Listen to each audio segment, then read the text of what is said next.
नमस्कार जय भारत। एविक्ला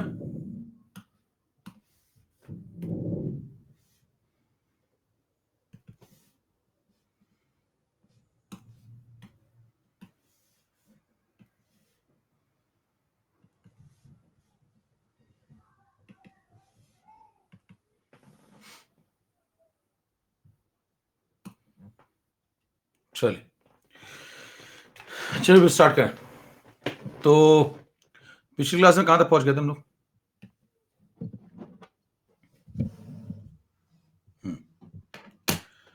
पिछली क्लास में कहां तक पहुंच गए थे?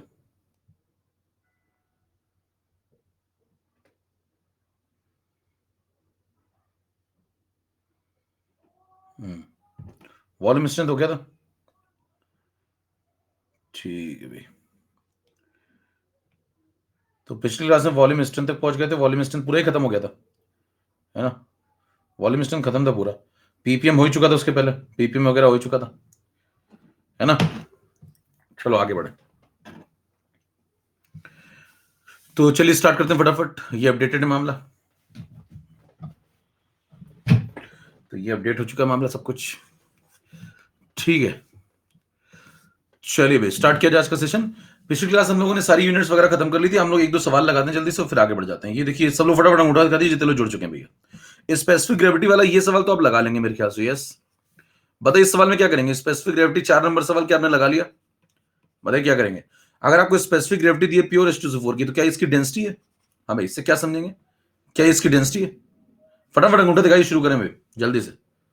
चैट बंद हो रही, थोड़ी देर चैट बंद हो रही है। यस,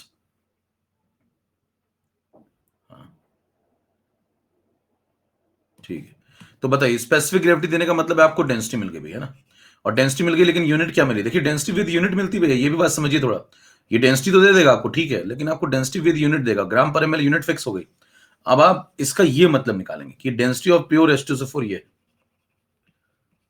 ठीक है। और मोलैरिटी इज इक्वल टू, मैंने आपको बताया था अगर प्योर सब्सटेंस के ऊपर आपने को लगाना है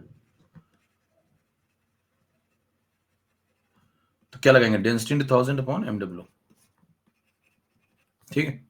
तो यहाँ पे डेंसिटी लगा देना, ये वाली ग्राम पर एमएल वाली, ग्राम पर एमएल वाली लगेगी यहाँ पे, ध्यान दीजिए। तो यहाँ पे 1.98 ही लगेगी, इंटू 1000 लगा देंगे, डिवाइड बाई 98। कर लेंगे, क्वेश्चन खत्म। कर क्या लेंगे, कर ही दिया, आप क्या कर लोगे इससे? कितना समझ में आ गया? फटाफट अंगूठा दिखाइए। यस, जल्दी सब लोग अंगूठा दिखाइए, आगे बढ़ते हैं। ये क्वेश्चन भी क्लियर, ठीक है। एक 7 नंबर सवाल लगाते हैं। चलिए 7 नंबर सवाल पढ़िए जल्दी से।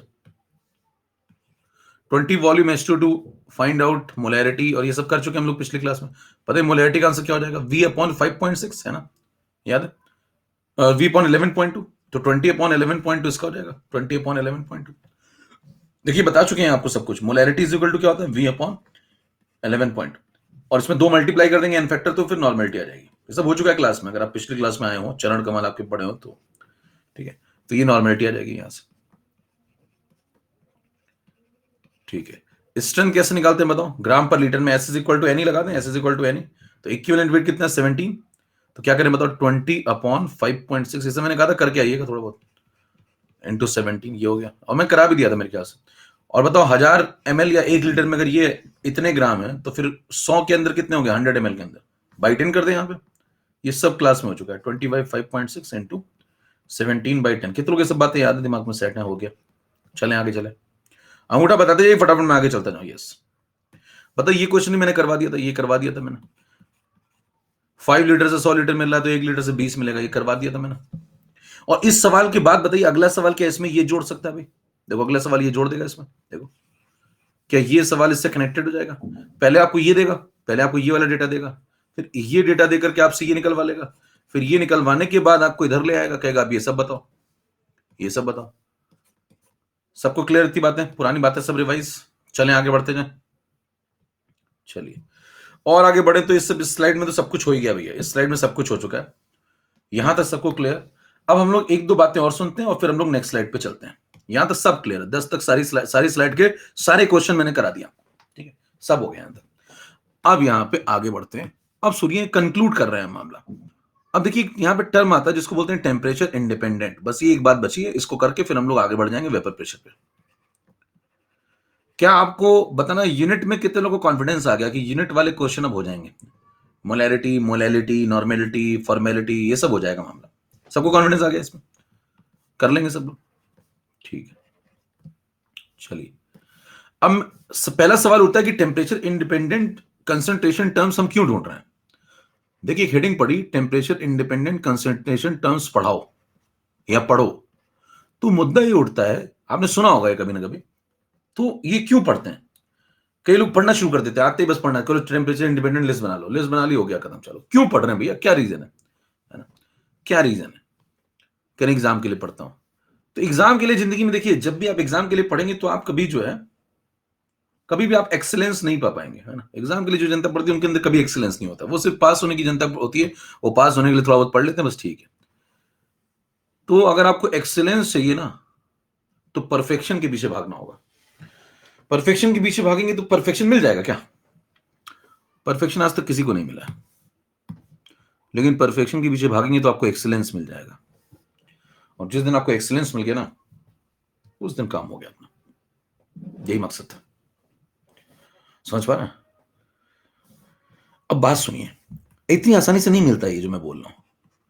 अब ये सवाल, जैसे आपको ये क्वेश्चन, ये बात आ गई, टेम्परेचर इंडिपेंडेंट पढ़ो, तो क्यों पढ़े? थोड़ा इसको समझ लेते हैं जरा। अब मैं चैट बंद कर रहा हूं और हम लोग यहां पे कुछ बात लिख रहा हूं, उसको ध्यान से सब लोग पढ़िएगा, ध्यान से पढ़िएगा।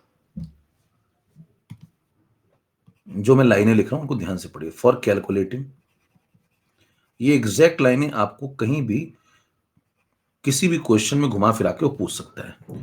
For calculating physical properties, for calculating physical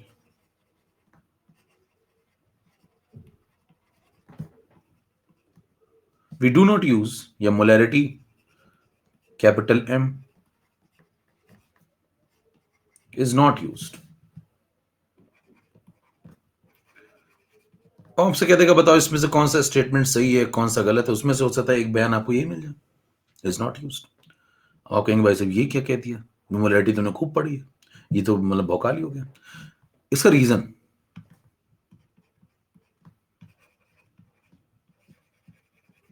because molarity varies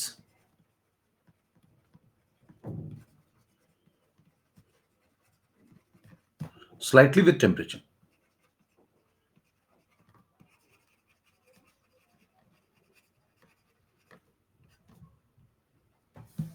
और उसी एक्सीलेंस जो मैंने आपको बताया ना, उसी का नाम है मोक्ष। वो जिस दिन मिल गया आपको मोक्ष खत्म है, इसका क्या करेंगे उसके बाद? ठीक है, अब सवाल उठता है इसका रीजन। देखिए एक करके गड्ढा करता जा रहा है, कभी पहले एक लाइन लिखी, फिर उसका रीजन दिया, फिर अब सवाल उठता है कि molarity very slightly with temperature, ऐसा क्यों?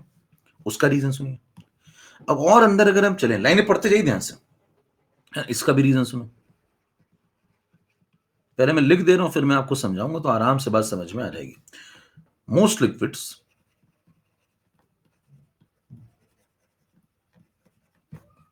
expand slightly when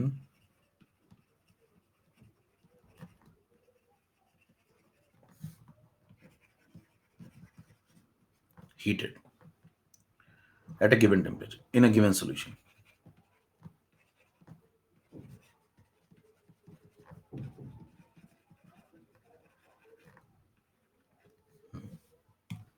उसके बाद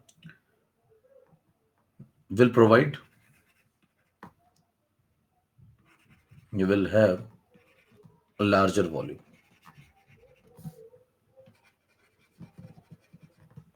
so that, yeah, and lower ratio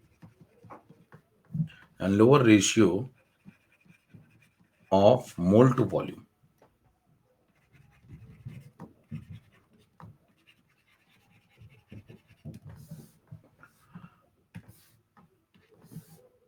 when the temperature is raised, और ये सब होगा कब? जब टेम्परेचर बढ़ेगा। when the temperature is raised, लाइनों को पढ़ते जाइए ध्यान से, अपने आप समझ में आ जाएंगे, बहुत सिस्टमेटिक लिखी हुई है। when the temperature is raised, ठीक है। और सो दैट, अब फिर से पहली लाइन पे कभी आके देखिए लौट करके, सो दैट टेम्परेचर इनसेंसिटिव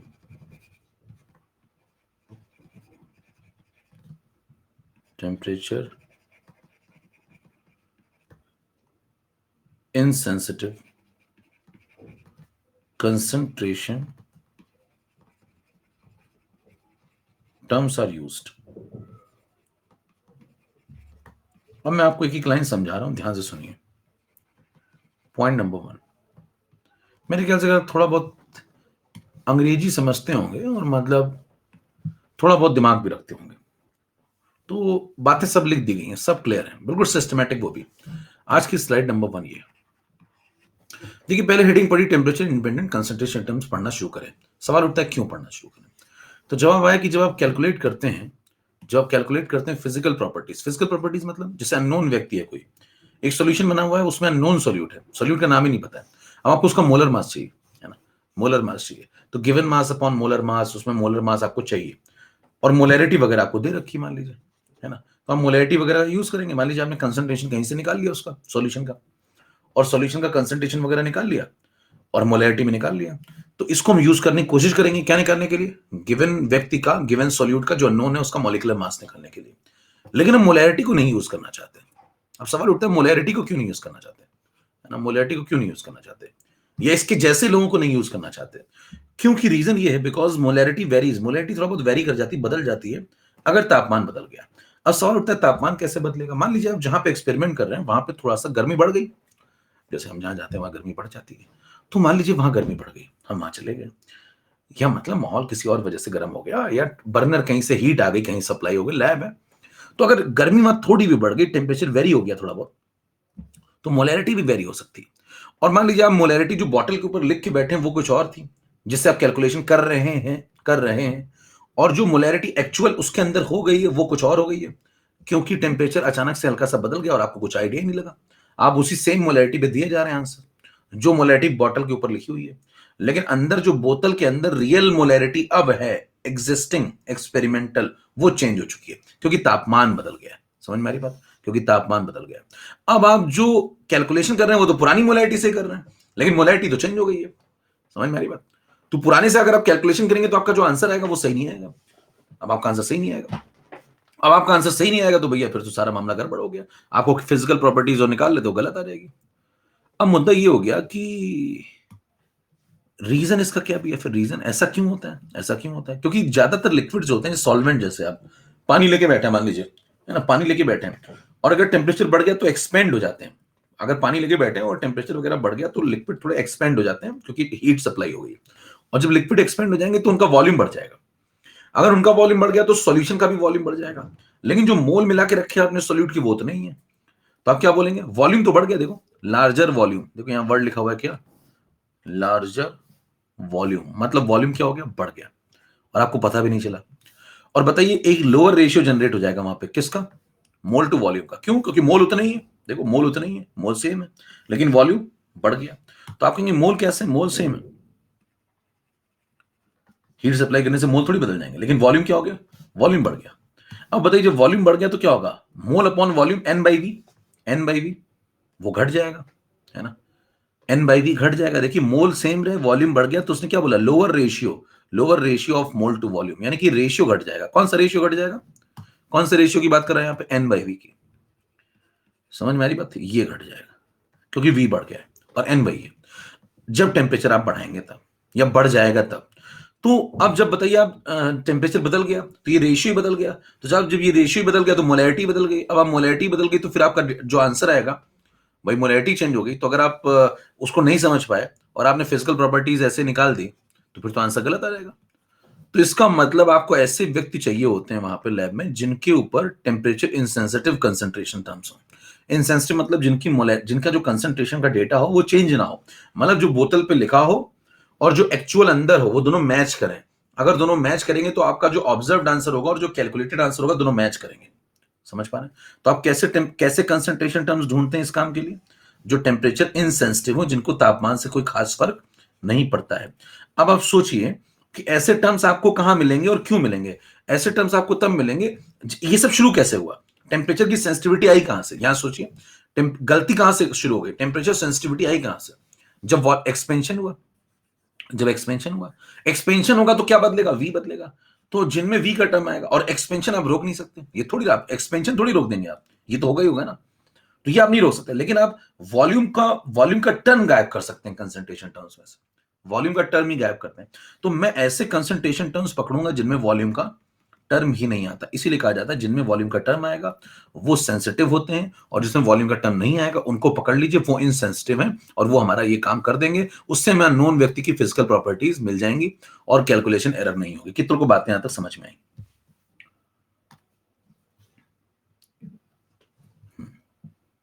फटाफट थोड़ा करिए, 10 सेकंड के अंदर सब मुद्दा समझ में आया? तो मतलब ये नहीं कि बस आप आए और कुछ भी पढ़ा दिया, 4 लाइनें लिख दी और निकल लिया भाई साहब। आप मेरा कोई भी लेक्चर किसी भी टॉपिक का उठा लीजिए, किसी भी टॉपिक का कोई भी लेक्चर, उसमें आपको परफेक्शन मिलेगा, परफेक्शन मिलेगा, और परफेक्शन नहीं मिला तो एक्सेलेंस तो मिलेगा, ये वादा है, एक्सीलेंस मिलेगा। आप कोई भी उठा लीजिए, सरफेस केमिस्ट्री उठा लीजिए, सॉलिड स्टेट उठा लीजिए, इलेक्ट्रोकेमिस्ट्री उठा लीजिए, और कोई भी लेक्चर कहीं से उठा लीजिए 1 2 3, और आप धरती पे कहीं जाके कंपेयर कर लीजिएगा उसको, कहीं भी कंपेयर कर लीजिएगा, खुला बोलना आपको एक्सीलेंस मिल जाएगा कन्फर्म। इसीलिए मैं बोलता हूं मोक्ष तो सिर्फ एक ही जगह मिलेगा, बाकी जगह तो पढ़ाई तो बहुत जगह चल रही दुनिया में, आपको पढ़ाई करनी है तो आप कहीं भी जा सकते हैं, मोक्ष चाहिए तो यहीं आइए, इसीलिए मैं बोलता हूं, और ऐसे नहीं बोलता बिना मतलब के, हर बात का मतलब है, क्योंकि मुझे पता है मैं क्या कर रहा हूं एग्जैक्टली, और आपको भी पता होना चाहिए आप क्या कर रहे हैं। टेम्परेचर सेंसिटिव, अब लिस्ट बनाते हैं। अब देखिए कंसेप्ट रेडी हो गया, मतलब मेरे को वॉल्यूम नहीं मांगता है, मेरे को वॉल्यूम नहीं मांगता है, वॉल्यूम का टर्म गायब करना है। अब शुरुआत से सोचना शुरू करिए, ग्राम पर लीटर पहला पढ़ाया था आपको, वॉल्यूम का टर्म उसमें आता है नीचे, हटा दो, हटा दो उसको, अगले पे आओ, अगले में बताना परसेंट W/W आया था, इसमें वॉल्यूम का टर्म नहीं आता, ले लो, इनसेंसिटिव है, वॉल्यूम का टर्म नहीं मांगता अपने को, अगले पे आओ, अगला था परसेंट W/V, परसेंट W/V हटा दो, V का टर्म आ रहा है, परसेंट V/V, उसमें V का टर्म आ रहा है, हटा दो, सारे परसेंट वाले खत्म हो गए, और आगे बढ़ जाओ, मोलैरिटी बड़ा M हटा दो, नीचे वॉल्यूम आता है, नॉर्मेलिटी हटाओ, फॉर्मेलिटी हटाओ, मोलैलिटी, मोलैलिटी, अबे स्टार्टिंग सोचिए, कुछ रटने का नहीं, मोलैलिटी स्मॉल है, ऊपर मोल और नीचे मास, वॉल्यूम का टर्म कहीं नहीं है, आएगा इनसेंसिटिव, और आगे बढ़िए, मोल फ्रैक्शन, मोलैलिटी को मोल फ्रैक्शन से कनेक्ट किया था मैंने, मोल फ्रैक्शन, ऊपर मोल नीचे भी मोल आएगा, और आगे अंदर चलिए, पीपीएम, पीपीएम में बताना आपको, जब परसेंट में W/W मांगता है तो पीपीएम में भी कौन सा मांगेगा, W/W, क्योंकि वॉल्यूम का टर्म नहीं मांगता अपने, वी वाले टर्म वाले सब गायब।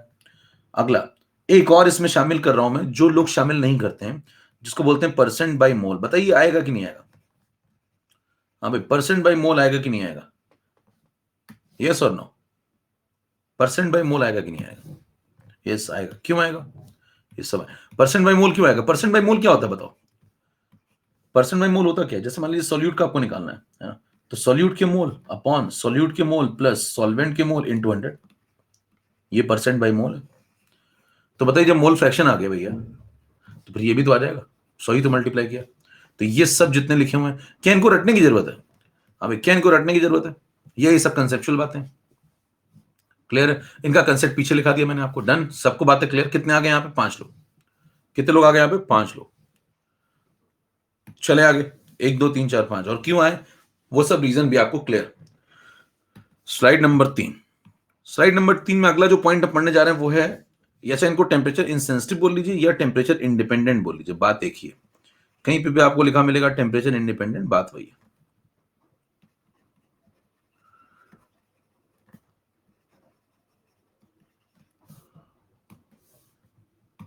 हाँ भाई, 3 नंबर पे अब मैं आपको पढ़ाने जा रहा हूं यूनिट लेस कौन कौन, कंक्लूड कर रहे हैं मामले को, यूनिट लेस कौन कौन से कंसंट्रेशन टर्म्स है, बस इसके बाद शुरू होता है अपना अगला काम, ये काम यहां खत्म हो जाएगा।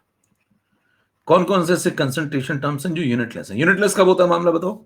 जब यूनिट कैंसिल हो जाए, है ना, जब यूनिट कैंसिल हो जाए, जैसे ग्राम पर लीटर में देखिए, ऊपर ग्राम है नीचे लीटर है, नहीं कैंसिल होगी। परसेंट W/W में ऊपर मास है नीचे मास है, कैंसिल। W/V में नहीं कैंसिल होगी, लेकिन परसेंट V/V में कैंसिल, ऊपर ml नीचे ml, ठीक है। मोलैरिटी नॉट कैंसिल, फॉर्मेलिटी नहीं कैंसिल, मोलैलिटी में भी नहीं कैंसिल, ऊपर मोल नीचे मास है, ठीक है। मोल फ्रैक्शन में कैंसिल, क्योंकि ऊपर भी मोल है, कह रहे नीचे दो लोग के मोल होते हैं, अरे तो है तो मोल ही ठीक है, ये भी कैंसिल। पीपीएम में कौन सी वाली कैंसिल, जब परसेंट में कौन सी वाली कैंसिल, W/W वाली, तो पीपीएम में भैया वही कैंसिल, बस इतना ही तो अंतर है, उसमें 10⁶ तो मल्टीप्लाई करते हो। और पीपीएम में कौन सी कैंसिल, जो परसेंट में कैंसिल, V/V, ठीक है। अच्छा, इसमें परसेंट बाई मोल आएगा कि नहीं आएगा, ये तो समझ में आ गया, volume volume cancel, W/W cancel, W/W cancel, mole, percent by mole आएगा कि नहीं आएगा बताइए, यस और नो, यस बिल्कुल आएगा। क्यों, क्योंकि जब मोल फ्रैक्शन आ गया, जब मोल फ्रैक्शन आ गया तो भैया ये भी तो आ जाएगा, क्योंकि इसमें बस 100 ही तो मल्टीप्लाई किया, तो N1/N1 + N2 लिखोगे तो ऊपर भी मोल नीचे भी मोल, इंटू 100, तो ये भी आएगा। ओके, तो ये हो गया। कितने लोग आगे बताओ इसके अंदर, तो इसके अंदर आ गया अपने पास टोटल 1 2 3 4 5 6 लोग, और यहाँ पे कितने लोग आ गए, यहाँ पे आ गए 5 लोग। क्लियर है मामला, 5 और 6। अब ये लोग रटते रहते हैं, कह रहे इसमें 5 होते हैं, उसमें 5 भी नहीं पढ़ते, ये पढ़ते ही नहीं है, उनके कम ही आते हैं, तो ये रट लेते हैं ना, इसमें 5 4 होते हैं और उसमें इतने होते हैं, कौन कौन होते हैं, और याद कर लें। क्या आपको मैंने याद करा दिया चीजों को, या फिर फिजिकल केमिस्ट्री का कोई व्यक्ति पढ़ा रहा हो और वो ऐसी बातें बोल दे, मैंने तुम्हें याद करा दिया, मैंने तुम्हें रटा दिया, समझ पा रहे हैं, मैंने तुम्हें रटा दिया, मैंने तुम्हें याद करा दिया, भाई साहब उसी वक्त फिजिकल केमिस्ट्री की मौत हो चुकी है, और 2 और लोग मरे हैं, 2 और लोग मरे जिनका जनाजा भी उठा नहीं है, उठ जाएगा कुछ समय में। कौन कौन, पढ़ने वाला और पढ़ाने वाला दोनों मर गए हैं। फिजिकल केमिस्ट्री लॉजिकल सब्जेक्ट है, वहां पे याद करा दिया, रटा दिया, इस प्रकार के शब्दों का प्रयोग वर्जित है पूर्णतया। अब आगे बढ़ते हैं, कितनों को यहां तक मजा आ गया कि चले आगे। अब यहां से सॉल्यूशन का नेक्स्ट पार्ट, क्या आपको कंसंट्रेशन टर्म्स में बिल्कुल कॉन्फिडेंस आ चुका है, बिल्कुल यस, डन, कंसंट्रेशन टर्म्स में कॉन्फिडेंस आ चुका है। चलिए अब हम लोग चलते हैं 4 नंबर पे, अब यहां से नया हिस्सा स्टार्ट हो रहा है, इसको बोलते हैं सॉल्यूशन पार्ट 2, सॉल्यूशन पार्ट 2। तो जो भी पढ़िए परफेक्शन के साथ पढ़िए,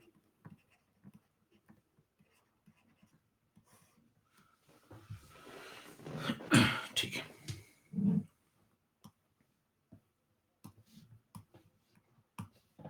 सॉल्यूशन पार्ट 2, अब इसमें जो बात चर्चा चलेगी वो 3 शब्दों पे चर्चा चलेगी। पहला वेपराइजेशन, दूसरा इवेपोरेशन,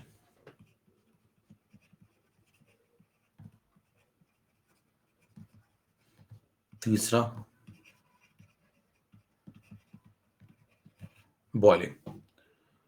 पहले इन सबको जरा समझना शुरू करिए कि क्या चल रहा है, क्या नाम बोल रहा है, कभी वेपराइजेशन बोल देता है, कभी इवेपोरेशन बोल देता है, कभी बॉइलिंग बोल देता है।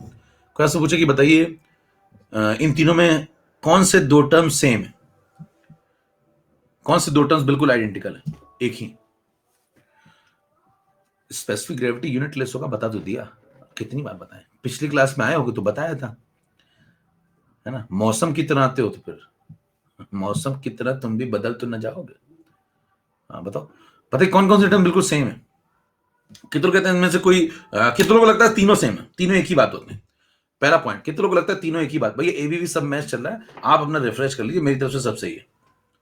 हाँ भाई, कितनों का एबी सही चल रहा है, एकदम एबी सही चल रहा है, अंगूठा दिखा देना जरा, देख कितने अंगूठे आते हैं, समझ में आ जाएगा। हाँ अंगूठा दिखा दो, एबी कितना सही चल रहा है।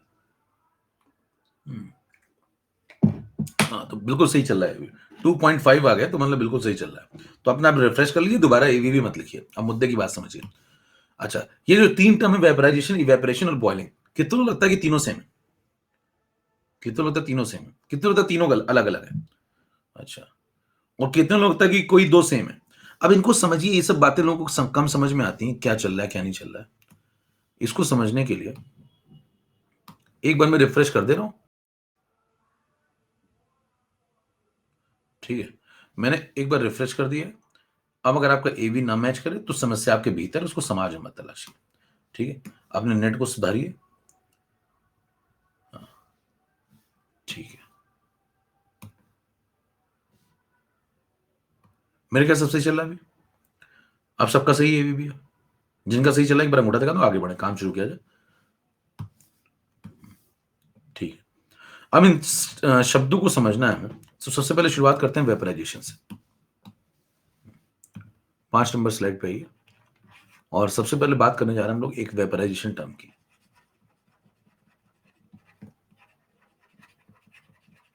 ये क्या चीज होती है? It is a broad term, लाइनें ध्यान सुनिएगा। It is a broad term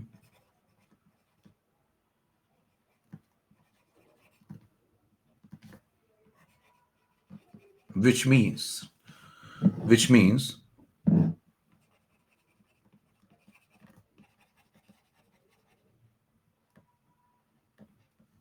the conversion of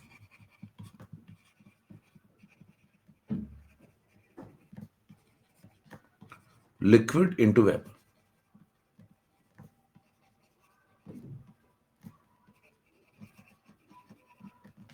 by, अब यहां इंपॉर्टेंट बात समझिए, by any method,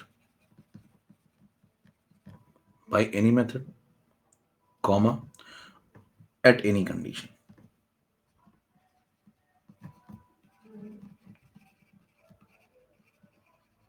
ठीक है। तो कोई आज भी बात आपसे पूछे कि भाई साहब वेपराइजेशन क्या चीज होती है, तो आप कहेंगे वेपराइजेशन एक बहुत ही ब्रॉड टर्म है, इसके अंदर वो सब कुछ आ जाता है, वो सब कुछ आ जाता है जिसमें आप लिक्विड को वेपर में कन्वर्ट करते हैं।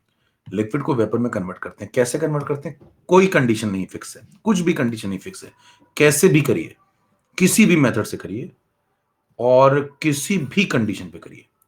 समझ पा रहे हैं? किसी भी मेथड पे करिए, किसी मेथड से करिए और किसी भी कंडीशन पे करिए, आपकी इच्छा है, बस लिक्विड किस में कन्वर्ट हो जाना चाहिए? वेपर में। अगर लिक्विड वेपर में कन्वर्ट हो रहा है, अगर लिक्विड वेपर में कन्वर्ट हो रहा है किसी भी मेथड से, किसी भी कंडीशन पे, तो ये सारे जो फिनोमेना इसके अंदर आएंगे वो सब वेपराइजेशन है, वो सब के सब वेपराइजेशन है। समझ में आ रही बात? अच्छा, तो इसके अंदर बहुत सारे टर्म्स आ जाएंगे, जितने भी लोग हैं जो लिक्विड से वेपर बना रहे हैं किसी भी तरीके से, वो सब इसके अंदर आ जाएंगे। अच्छा, अब उसके बाद मुद्दा उठता है कि भाई फिर दो बातें और लिखी थी आपने, ये तो ठीक है, ये क्या है और ये क्या है, क्या इन दोनों में अंतर है? हाँ बिल्कुल, इन दोनों में क्या अंतर है वो आपको समझना होगा। अच्छा, इवेपोरेशन और बॉइलिंग दोनों ही वेपराइजेशन का हिस्सा है, दोनों ही वेपराइजेशन का हिस्सा है। तो वेपराइजेशन के अंदर दो टर्म आते हैं, वेपराइजेशन के अंदर दो टर्म आएंगे। तो यहां पे आपने लिखा वेपराइजेशन, इसके अंदर अब क्लासिफिकेशन स्टार्ट हुआ। तो एक हिस्सा जाएगा किसकी तरफ? एक हिस्सा जाएगा किसकी तरफ? इवेपोरेशन की तरफ।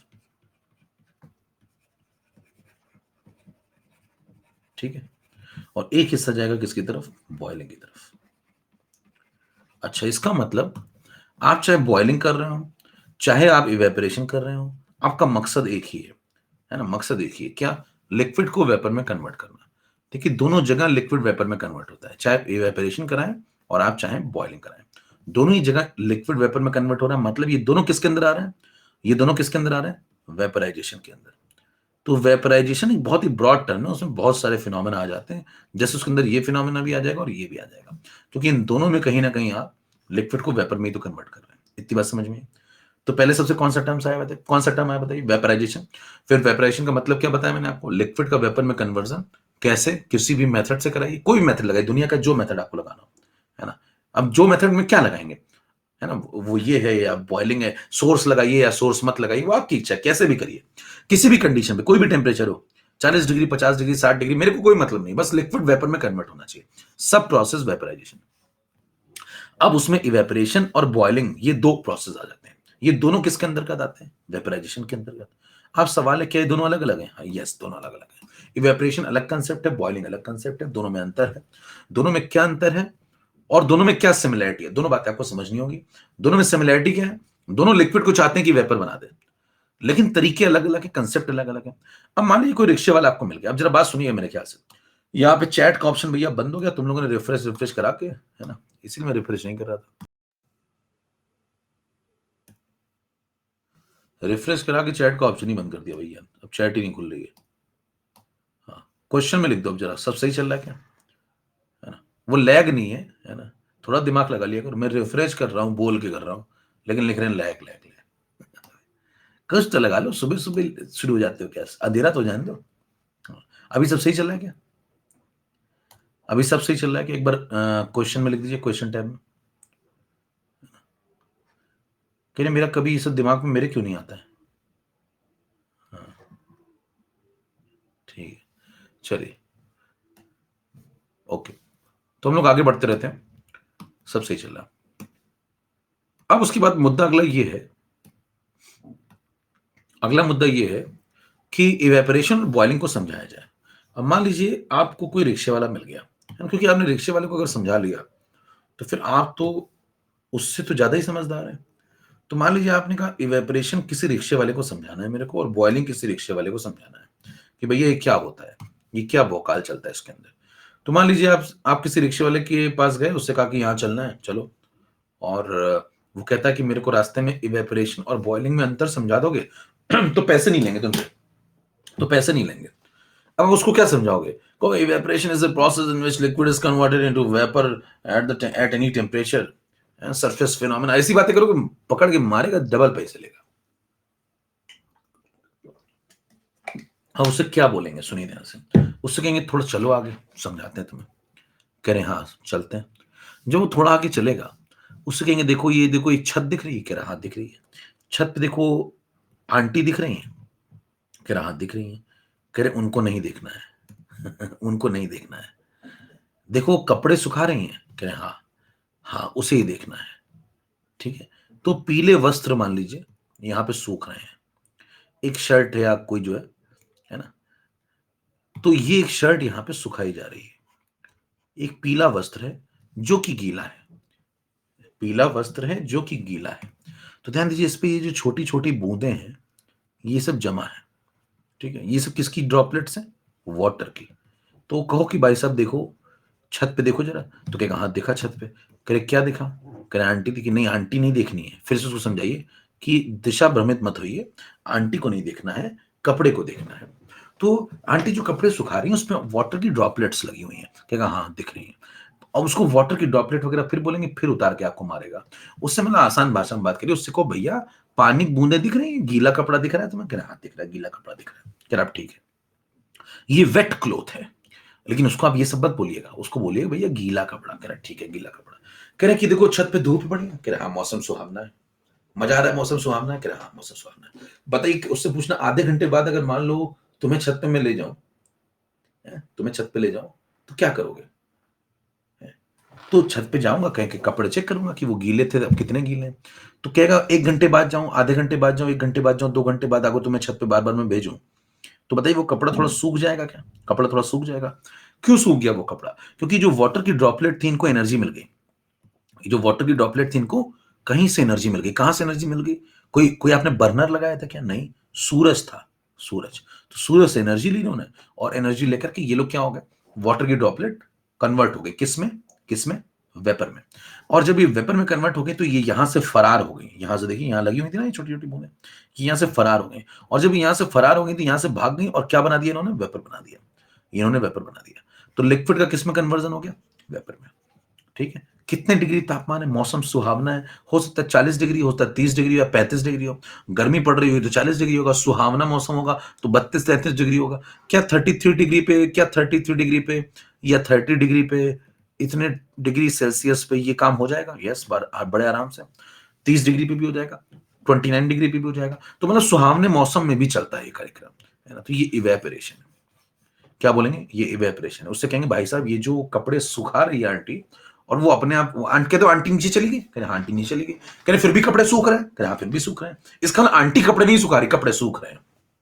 ध्यान दीजिए, आंटी कपड़े नहीं सुखाती हैं, कपड़े खुद सूखते हैं। आंटी उन गीले कपड़ों को टांग के चली जाती हैं। शब्दों का प्रयोग ध्यान सुनिए, यही सभी कंसेप्ट निकलेंगे। तो आंटी कपड़े नहीं सुखाती हैं, आंटी तो भैया कपड़े गीले लिए उन्होंने टांगे और वो चली गई नीचे। अब वो बैठी थोड़ी रहेंगे इसलिए कि सूखो जरा, सूखिए, ऐसा थोड़ी चल रहा है।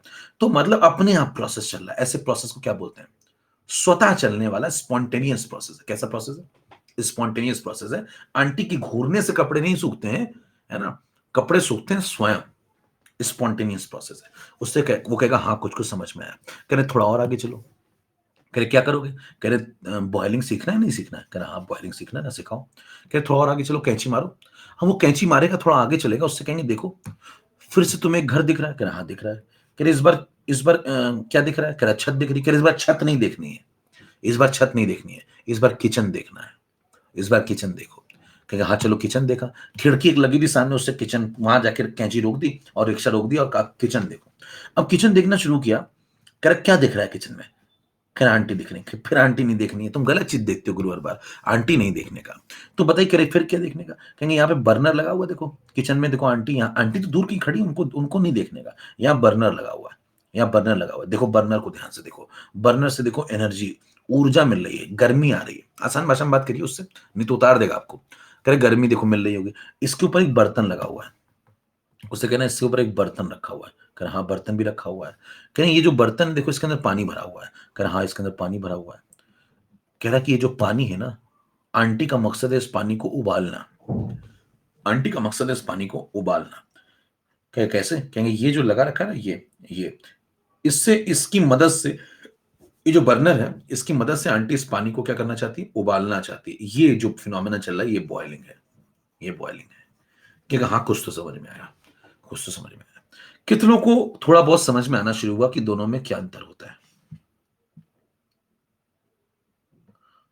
हाँ भाई, कितनों को थोड़ा बहुत समझ में आना? अंगूठे दिख रहे हैं मेरे को, अंगूठे दिख रहे हैं मेरे को, तो अंगूठों से आप इशारा कर सकते हैं।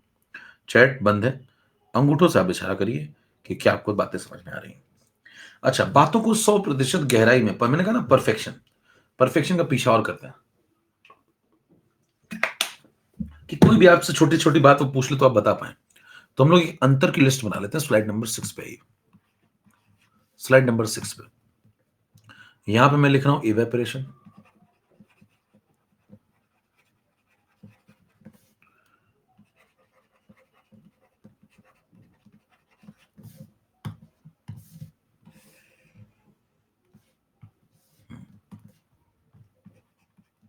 इवेपोरेशन में आइए और बॉइलिंग में आइए, और दोनों में डिफरेंस समझते हैं। पॉइंट नंबर 1,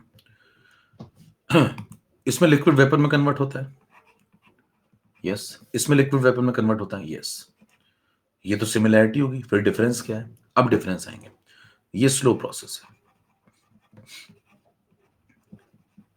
ये स्लो प्रोसेस है, ये फास्ट प्रोसेस है।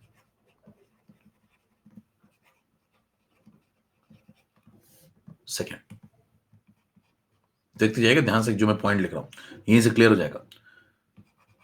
No bubbles are formed. अब रिक्शे वाले को नहीं समझा रहे, अब आपको समझा रहे हैं। रिक्शे वाले को समझा के भेज दिया, अब इसको फिर बुलाएंगे थोड़ी देर में। इसमें बबल्स बनते हैं, बबल्स आर फॉर्म्ड। पॉइंट्स को ध्यान से पढ़ते जाइए। तीसरा अंतर, तीसरा अंतर, ये एक सरफेस फिनोमेना है।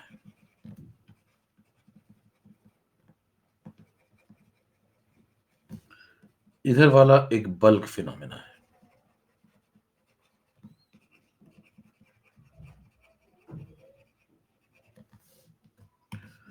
चौथा अंतर,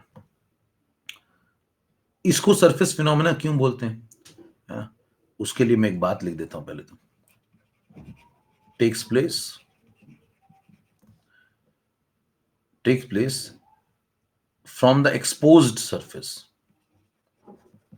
only from the exposed surface।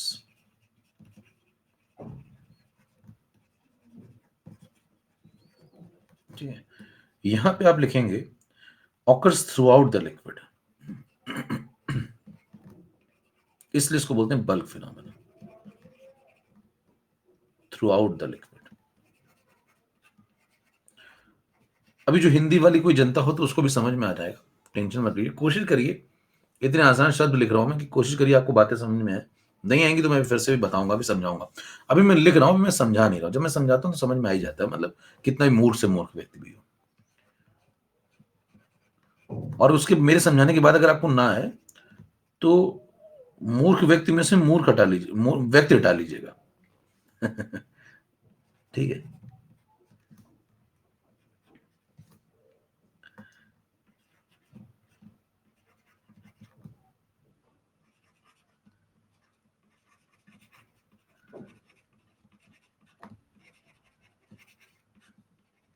Definite temperature.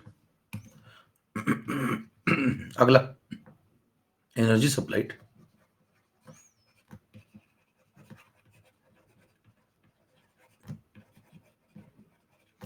From the surrounding,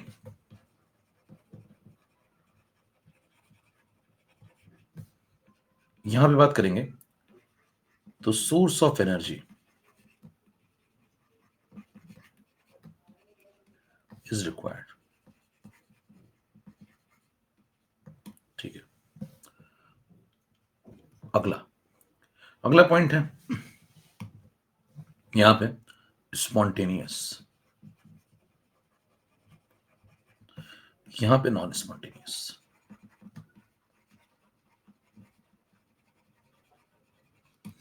ये अंतर है, कितनों को थोड़े बहुत समझ में आने शुरू हो गए इसमें से, मतलब 90% समझ में आ गए कि तो 90% अंतर समझ में आ गए क्या बातें हो रही हैं।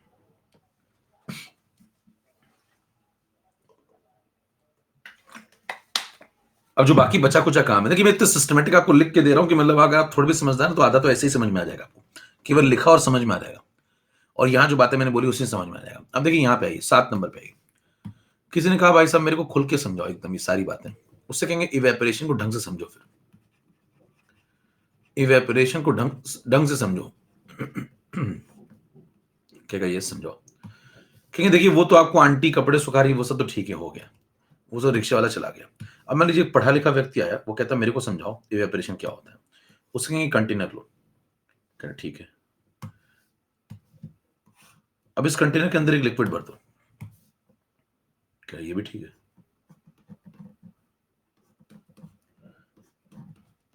कह रहे कैसा, वोलाटाइल, मतलब जो वोलाटाइल हो। वोलाटाइल क्या होता है, जो वेपर बना सके, विच कैन फॉर्म वेपर। तो एक वोलाटाइल सब्सटेंस भर दो, अब लोखंड मत भर देना इसके अंदर, लोखंड भर दो इसके अंदर, लोखंड नहीं भरने का, तो वोलाटाइल सब्सटेंस, ठीक है। जैसे परफ्यूम, जैसे पानी, है ना, परफ्यूम देखते हैं ना आप, अल्कोहल स्पिरिट वगैरह, वो सब वोलाटाइल चीजें हैं। तो क्या होगा, करे फिर क्या करें, करे इसको जाकर के छत पे रखो, ठीक है छत पे रख दिया, करे छत पे क्या होगा, करे छत पे सूरज होगा, ये देखिए सूरज है, ये सराउंडिंग में है। अब ये जो सूरज है, यहां से एनर्जी आ रही होगी, बराबर, यहां से एनर्जी आ रही होगी, करिए क्या लगा रहे हो, सूरज के बाल बना रहे हो। अब देखिए यहां से जब एनर्जी सप्लाई होगी तो ये एनर्जी मिलेगी रेडिएट होती हुई इसको, इसको, ठीक है। अब देखिए यहां से जो निकलती ये इलेक्ट्रोमैग्नेटिक वेव्स निकलनी है, प्योर फॉर्म में एनर्जी इसको मिलने लगी। अब जब ये एनर्जी इसको मिलने लगी तो ध्यान दीजिए, इसकी जो सरफेस है ना, सरफेस, सबसे ज्यादा एनर्जी किसको मिलेगी, जो सरफेस एक्सपोज्ड है, देखिए ये सरफेस कैसी है, एक्सपोज्ड है, एकदम बाहरी सरफेस है। और जो बाकी की इंटरनल लेयर्स हैं, देखिए ये इंटरनल लेयर्स है, ये इंटरनल लेयर्स, ये इंटरनल लेयर्स हैं, ये अंदर बैठी हुई है, ये इनको सूरज की उतनी गर्मी महसूस नहीं हो रही क्योंकि ये लोग अंदर बैठे हुए हैं। एक्सपोज सरफेस ऊपर वाली है, तो जो ऊपर वाली सरफेस है ये एक्सपोज है, इसको सबसे पहले एनर्जी मिलेगी। और जब सबसे पहले इसको एनर्जी मिलेगी तो ये एनर्जेटिक हो जाएगी, और जब ये एनर्जेटिक हो जाएगी तो इसकी जो एवरेज काइनेटिक, इसकी जो एनर्जी है वो सिस्टम की एवरेज काइनेटिक एनर्जी से ज्यादा होगी। तो बताइए यहाँ पे जो पार्टिकल्स है उनकी एनर्जी ज्यादा है, इनको बोल दिया लेयर 1, और इनके नीचे जो लेयर है इसको बोल दिया लेयर 2, ठीक है। तो 1 वाली ने 2 से कहना शुरू कर दिया कि भाई साहब हमारी एनर्जी तो जबरदस्त है, हमारी एनर्जी तो तुमसे बहुत ज्यादा है। किससे बोला, 2 वाली से। 2 वाले पार्टिकल कहते हैं हाँ हमारी एनर्जी तो कम लग रही है, तुम लोग की ज्यादा है। तो 1 वाले कहते हैं हम लोग यहां से भागना चाहते हैं। करे कहां जाओगे, कहना हम लोग वेपर बनाएंगे, हम लोग वेपर बनाएंगे। करे क्यों वेपर क्यों बनाओगे, इतने दिन हम लोग साथ रहे हैं और तुम हमें छोड़ के जा रहे हो। कौन कह रही है, 2 वाली 1 वाली से कह रही है कि हम लोग इतने दिन साथ साथ रहे हैं, तुम अचानक से क्या कर रही हो, वेपर बना के क्यों जा रही हो।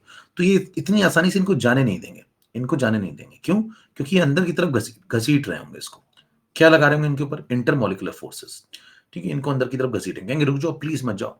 लेकिन 1 वाले कहेंगे हम लोग नहीं मानेंगे, हमारी एनर्जी बढ़ चुकी है, हम तो जाएंगे, हम तो जाएंगे। और ध्यान दीजिए 2 वालों का इंटरमोलिकुलर फोर्स में उतनी ताकत नहीं है जितनी इनके पास एनर्जी ज्यादा है, तो ये तो चले जाते हैं और ये क्या बना देते हैं, वेपर, और यहां से भाग जाते हैं। जब यहां से भाग जाएंगे तो 1 वाली यहां से भाग गई। अब देखिए जब 1 वाली यहां से भाग गई तो अब कौन सी लेयर एक्सपोज हो जाएगी, अब लेयर नंबर 2 एक्सपोज हो जाएगी। अब ध्यान दीजिए लेयर नंबर 2 जब एक्सपोज हो जाएगी तो ये लाल हो गई, देखिए अब ये लाल हो गई। इसीलिए वीडियो भी देखना जरूरी है, सिर्फ ऑडियो, सिर्फ स्लाइड से काम नहीं चलेगा, समझ पा रहे हैं? वीडियो, ऑडियो, स्लाइड सब सुनना पड़ेगा आपको, तब आपको बात समझ में आएगी। ठीक है, अब देखिए जो वन तो भाग गई, वन गायब हो गई, अब है ही नहीं। अब देखिए एक्सपोज कौन सी हो गई? Second layer. सेकेंड लेयर, और जो सेकेंड लेयर एक्सपोज होगी तो जिसके नीचे वाली वो थर्ड बन गई, और जो नीचे वाली थर्ड है तो ध्यान दीजिए ये थर्ड है, और ऊपर वाली ये सेकंड है। अब ऊपर वाली क्या होगी? ऊपर वाली देखो लाल हो गई, अब ऊपर वाली लाल हो गई और नीचे वाली नीली हो गई। देखो पहले वन वाली लाल थी और टू वाली नीली थी, अब टू वाली लाल है और थ्री वाली नीली है। अब ध्यान दीजिए टू वाली एक्सपोज हो रही है, अब वो सनलाइट एब्जॉर्ब करेगी और ये सराउंडिंग्स एनर्जी लेगी, और बताइए ये वाली गर्म हो जाएगी, और जब ये गर्म हो जाएगी तो ये पार्टिकल अब लाल हो जाएंगे। अब ये पार्टिकल जब लाल हो जाएंगे तो नीचे वाले कहेंगे हम लोग नीले हैं, हम लोग नीलू हैं। तो बताइए अब जो है तीन वाली दो को फिर समझा रही है कि तुम क्यों जा रही हो बाहर और तुम्हारी एनर्जी बढ़ गई, तुम बाहर जा रही हो सुना है, और क्यों जा रही हो, मत जाओ ना प्लीज, हम लोग इतने साथ रहे इतने दिन, क्यों चली जा रही हो? लेकिन टू वाली ध्यान दीजिए, टू वाली कहेगी हमारी एनर्जी बढ़ चुकी है, हम तो जाएंगे। अब ध्यान दीजिए वही टू वाली जो कभी एक नंबर को समझाती थी, दो नंबर वाली कभी एक नंबर को वही समझाया करती थी, जो आज वाली दो नंबर वाली को समझा रही है। समय देखिए परिवर्तनशील है। पहले यही टू नंबर वाली वन को कहती थी, दो नंबर वाली एक को कहती थी भाई साहब मत जाओ प्लीज। अब देखिए खुद जा रही है, और खुद जा रही है और खुद नहीं मान रही है, और तीन नंबर वाली दो नंबर को समझा रही है कि मत जाओ ना प्लीज, लेकिन ये भी चली जाती है। और जब ये भी चली जाएगी तो अगली लेयर चली जाएगी, जब अगली लेयर चली जाएगी तो तीसरी नंबर वाली एक्सपोज हो जाएगी। दो नंबर वाली तीन नंबर वाले को ये बोल के जाती है कि कुछ देर पहले जो तुम अभी बोल रही हो वही मैंने वन नंबर वाली से बोला था, लेकिन वो नहीं रुकी, इस बार मैं नहीं रुक रही हूं, अगली बार तुम नहीं रुकोगी। ध्यान सुनिए, अगली बार तुम नहीं रुकोगी, तुम भी वही करोगी जो मैं कर रहा हूं। तीन नंबर वाली कहती, तीन नंबर वाली को तब तक नहीं समझ में आता, ध्यान दीजिए, जब तीन नंबर वाली दो नंबर वाली को कन्विंस कर रही होती, समझा रही होती कि तुम मत जाओ ना प्लीज, तब तक उसको नहीं समझ में आता कि उसका भी वही हाल होने वाला है। लेकिन जैसे ही दो नंबर वाली यहां से हटती है, तुरंत तीन नंबर वाली जैसे एक्सपोज होती है, तो तीन नंबर वाली क्या बन जाती है? लाल, और नीचे चार नंबर वाली तैयार बैठी रहती है फिर से नीली बनने के लिए। क्या ऐसे करते करते करते करते क्या पूरी सरफेस गायब, एक एक करके गायब हो जाएगी? पहले वन वाली गायब होगी, फिर टू वाली गायब होगी, फिर थ्री वाली गायब होगी, फिर फोर वाली गायब होगी, और धीरे धीरे लिक्विड क्या हो जाएगा? लिक्विड सूख जाएगा। ध्यान दीजिए यहां शब्दों का प्रयोग क्या किया जा रहा है, लिक्विड सूख जाएगा, लिक्विड उबल नहीं जाएगा मेरे दोस्त, लिक्विड उबल नहीं जाएगा। जरा उस रिक्शे वाले को फिर से बुलाना और उससे कहना कि देखो यहाँ पे आंटी कपड़े सुखा रही थी। कह रहा हाँ, कह रहा ये आंटी जो कपड़े सुखा रही थी, ये जो पानी की ड्रॉपलेट थी, ये वाटर वाटर जो था लिक्विड की ड्रॉपलेट, ये बूंदे वेपर में कन्वर्ट होकर भाग गई, तो क्या ये पानी उबाल रहे हो क्या? ये टी शर्ट में पानी लगा मेरे दोस्त, ये टी शर्ट में पानी लगा है, तो क्या इस पानी को उबाल दिया तुमने? कहेगा नहीं पानी उबल नहीं रहा। रिक्शे वाले से पूछेंगे तो बोलेगा भाई साहब पानी, कपड़े में लगा पानी उबलता नहीं है, कपड़े में लगा पानी सूख जाता है। इवेपोरेशन शब्द का प्रयोग जब जब होगा तो वहां पे आप क्या बोलेंगे?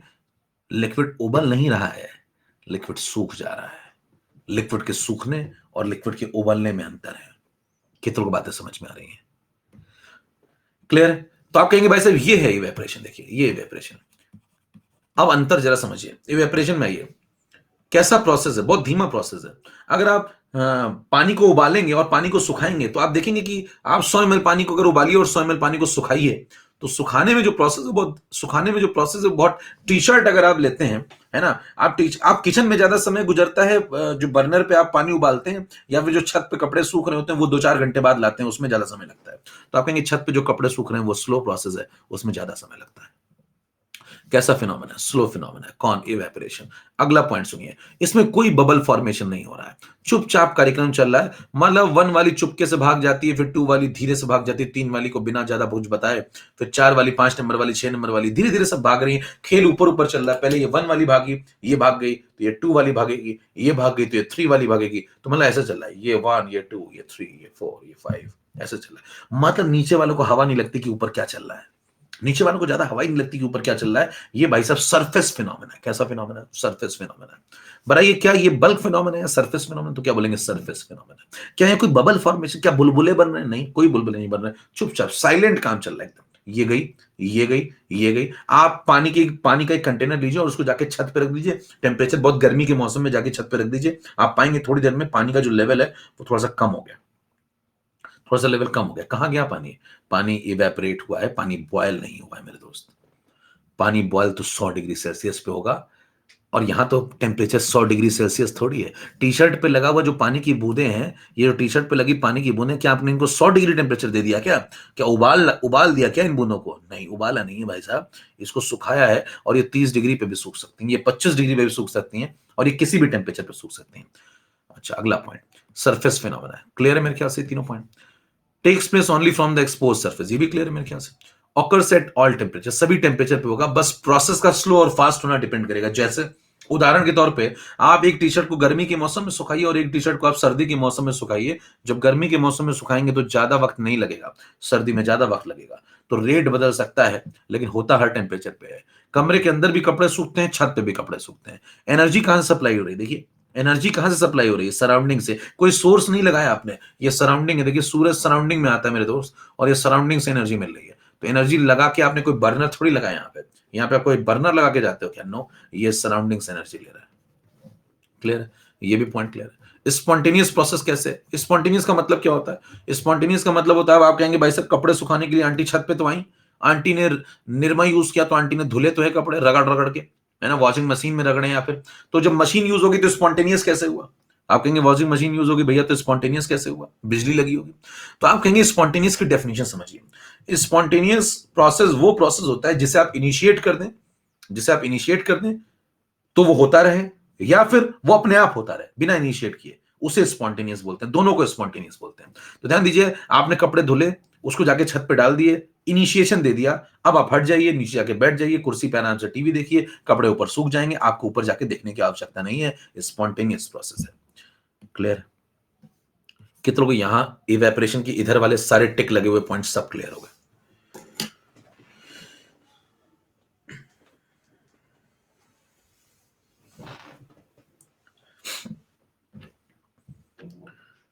हाँ भाई, चलिए अब चलते हैं बॉइलिंग की तरफ।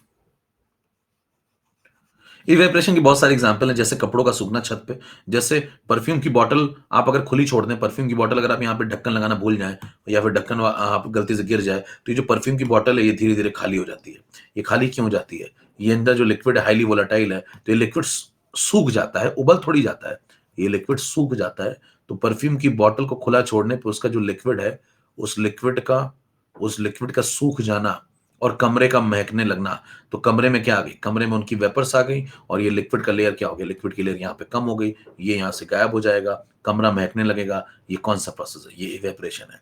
छत पे कपड़े सूख रहे हैं, ये कौन सा प्रोसेस है? इवेपोरेशन है। समझ पा रहे हैं? हवा तेज चलती तो कपड़े जल्दी सूखते हैं, यानी कि हवा तेज चलने पे विंड जो होती है वो एयर की ड्रॉपलेट को उड़ा ले जाती है, इससे जल्दी जल्दी कपड़े सूखते हैं। ह्यूमिडिटी अगर कम होगी, ह्यूमिडिटी का मतलब क्या होता है? एटमॉस्फेयर में अगर पानी की जो ड्रॉपलेट्स हैं एयर के अंदर वो कम है, ह्यूमिडिटी लो है, तो ध्यान दीजिए जल्दी जल्दी इवेपोरेशन होगा, क्योंकि एटमॉस्फेयर वेपर्स को अपनी तरफ जल्दी जल्दी ले सकता है, क्योंकि उसकी ह्यूमिडिटी कम है, तो जल्दी जल्दी इवेपोरेशन होगा। आप कभी ये प्रैक्टिकल बातें समझिए। आप टी शर्ट कोई लीजिए गीली और उसको ऐसे मरोड़ करके टांग दीजिए, और एक बार ऐसे उसको खोल के पूरा टांग दीजिए। जब खोल के टांगेंगे तो जल्दी सूख जाती है, क्योंकि सरफेस एरिया बढ़ जाएगा। एक्सपोज सरफेस जितनी बढ़ाएंगे इवेपोरेशन ज्यादा होगा। समझ में आ रही बात? हेलो? इतने के बाद तो मेरे दोस्त पत्थर को भी समझ में आ जाए, मतलब मुर्दा भी बता दे इवेपोरेशन क्या होता है। अरे ठीक है क्या? कर मैं उससे भी आगे हूं। कह रहे I am beyond the imagination. हाँ भाई, कि तो बियॉन्ड द इमेजिनेशन काम करते हैं। कर I am the beyond the imagination. आइए समझे, अब बॉइलिंग की तरफ चलते हैं थोड़ा। देखिए, बॉइलिंग को बोला गया फास्ट फिनोमेना। अभी वेपरेशन आपको क्लियर है मेरे ख्याल? 7 नंबर ये बिल्कुल क्लियर डन है। 8 नंबर पे आई बॉइलिंग की चर्चा करना शुरू करें। इस चैप्टर में आपको बॉइलिंग पे भी बात करनी है काफी। अब बॉइलिंग में जब आप बात करेंगे, देखिए बॉइलिंग क्या होती है।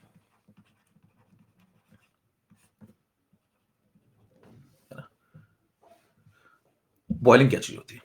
तो देखिए, बॉइलिंग को समझने से पहले एक और शब्द को समझ लीजिए। बॉइलिंग को समझने से पहले एक और शब्द को समझ लीजिए। वेपर प्रेशर क्या होता है? वेपर प्रेशर क्या होता है?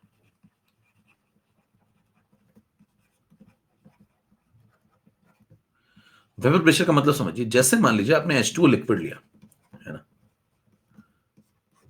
आपने H2O वेपर बनवाया, ठीक है। अब जब ये लिक्विड वेपर में कन्वर्ट होगा, तो एक रिवर्सिबिलिटी होती है, यहां पे एक रिवर्सिबिलिटी होती है।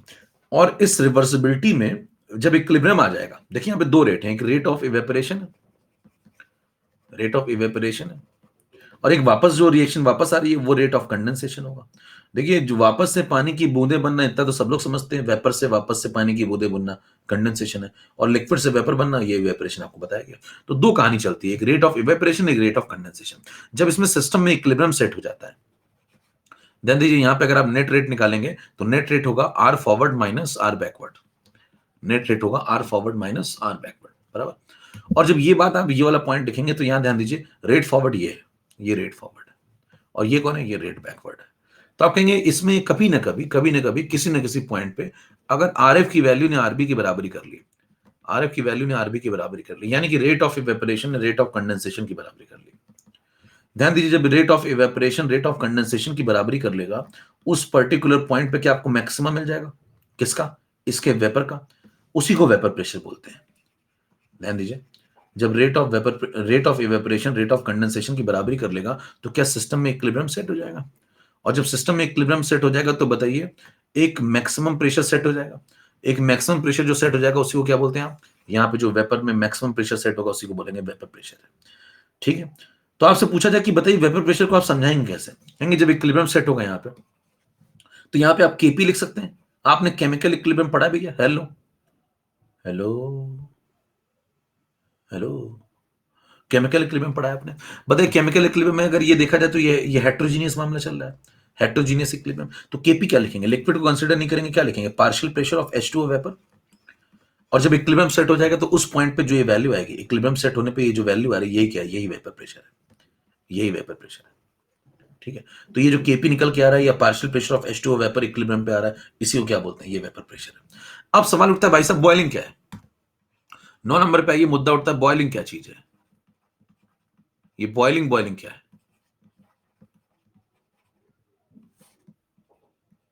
हाँ बॉइलिंग पॉइंट पे आइए। देखिए बॉइलिंग पॉइंट पे जब आप आएंगे तो कैसे बॉइलिंग डिफाइन करेंगे आप, एक कंटेनर लिया मान लीजिए आपने, सफेद लीजिए, मान लीजिए बीकर ले लिया, ग्लास है ना, ग्लास है, ग्लास नहीं है, ग्लास तो आदमी में होती है, ग्लास है ये, ग्लास आदमी के पास होता है। अब ध्यान दीजिए इसके अंदर आपने मान लीजिए कोई लिक्विड भर दिया, है ना, इसके अंदर आपने मान लीजिए कोई लिक्विड भर दिया, फिर ध्यान दीजिए जब आप बॉइलिंग कराने जाएंगे तो मैंने आपको पहला ही पॉइंट बताया, बॉइलिंग जब भी बॉइलिंग कराएंगे या बॉइलिंग पॉइंट ढूंढ रहे हैं तो बॉइलिंग तो कराएंगे ना। तो जब भी आप बॉइलिंग की चर्चा कहीं भी करने जा रहे हैं तो पहली चीज तो यहां बर्नर लगाइए, बर्नर लगाइए। बिना बर्नर के बॉइलिंग तो हो ही नहीं सकती मेरे दोस्त, आपको सोर्स तो लगाना पड़ेगा। अगर आप सोर्स नहीं लगाना चाहते हैं तो आप जाकर के इवेपोरेशन करा लीजिए, क्या करा लीजिए, उससे को भाई साहब सोर्स नहीं लगाना चाहते हो, अपने आप होने देना चाहते हो, स्पॉन्टेनियस फिनोमेना है इवेपोरेशन, तो ये करा लीजिए। अगर आपके पास बर्नर नहीं है, चुरा लिया है किसी ने बर्नर, तो आप स्पॉन्टेनियस कराना है तो इवेपोरेशन कराइए। ये नॉन स्पॉन्टेनियस है बॉइलिंग, बॉइलिंग कैसा है, नॉन स्पॉन्ट, इसमें बर्नर लगाना पड़ेगा। तो पहला अंतर तो ये कि भैया यहां पे लगाओ बर्नर, अगर बर्नर नहीं लगाओगे तो होगी नहीं बॉइलिंग, बॉइलिंग कभी नहीं हो पाएगी। फिर आप क्या करेंगे, देखिए जब आप इसको गर्म करना शुरू करेंगे, धीरे धीरे धीरे धीरे इसको आप गर्म करना शुरू करेंगे, तो ये जो लिक्विड है यहाँ पे इसका तापमान बढ़ेगा। यहाँ पे अगर आप थर्मामीटर लगा के चेक करते हैं ना रीडिंग, यहाँ मान लीजिए आप थर्मामीटर लगा लें और थर्मामीटर लगा के यहाँ से रीडिंग चेक करें, तो आप पाएंगे कि धीरे धीरे धीरे, मान लीजिए पानी है तो पानी है तो धीरे धीरे धीरे गर्म होता जाएगा। अब ये जब गर्म होता जाएगा तो इसका टेम्परेचर राइज होता जाएगा, 20 डिग्री, 30 डिग्री, 40 डिग्री, ये सेल्सियस में धीरे धीरे बढ़ता जाएगा।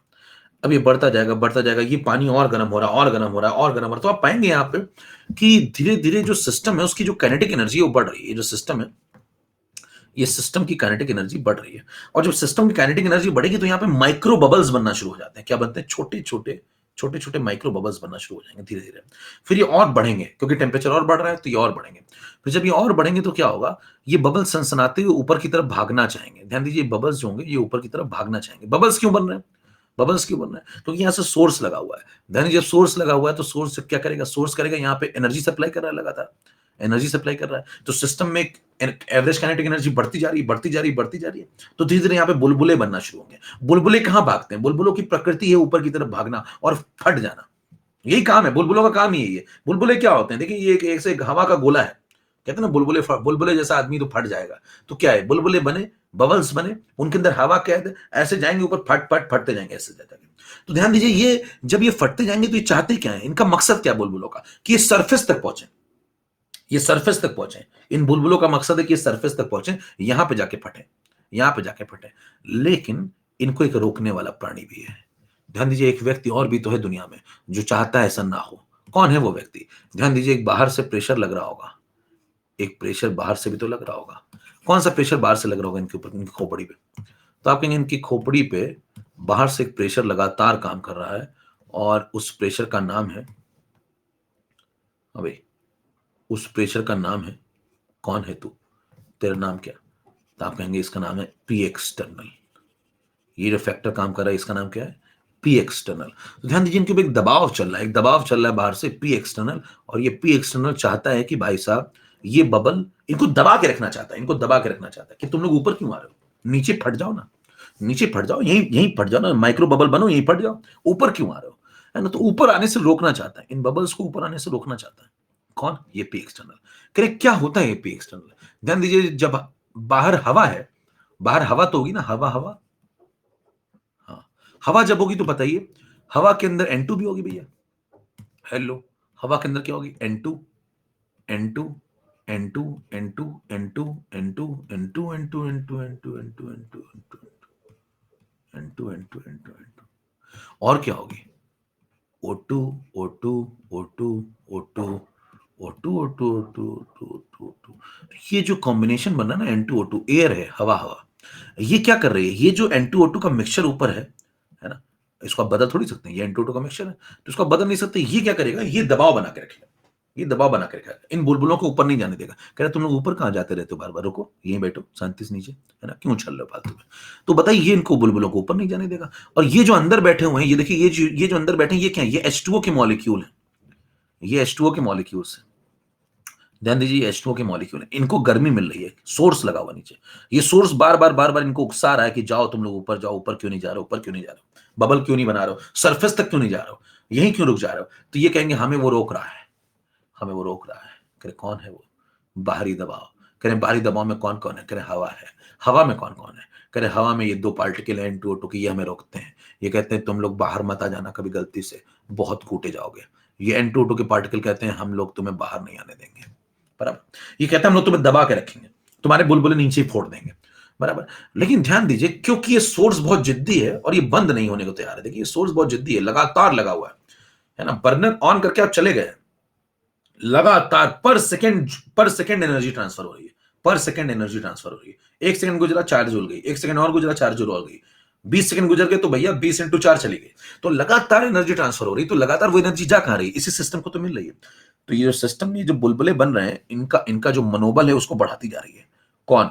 ये जो सोर्स है, इससे मिलने वाली एनर्जी। ये कहेगी तुम लोग को हम सपोर्ट देते जा रहे हैं, तुम लोग ऊपर की तरफ जाने की कोशिश जारी रखो, जारी रखो, जारी रखो, है ना, रुकना नहीं है। तो ध्यान दीजिए, ये धीरे धीरे धीरे धीरे धीरे यहाँ पे सरफेस की तरफ पहुंचना शुरू होंगे। कभी ना कभी ऐसा होगा, कभी ना कभी ऐसा होगा कि ये जो बबल्स हैं, ये सरफेस तक पहुंचने में कामयाब हो जाएंगे। जब ये सरफेस तक पहुंचने में कामयाब हो जाएंगे तो तभी कामयाब होंगे जब ये जो पी एक्सटर्नल है, मान लीजिए पी एक्सटर्नल 180 है, मान लीजिए सपोज ये 180 है, ये हमेशा 180 नहीं रहेगा, एग्जाम्पल है, एग्जाम्पल, समझ पा रहे हैं?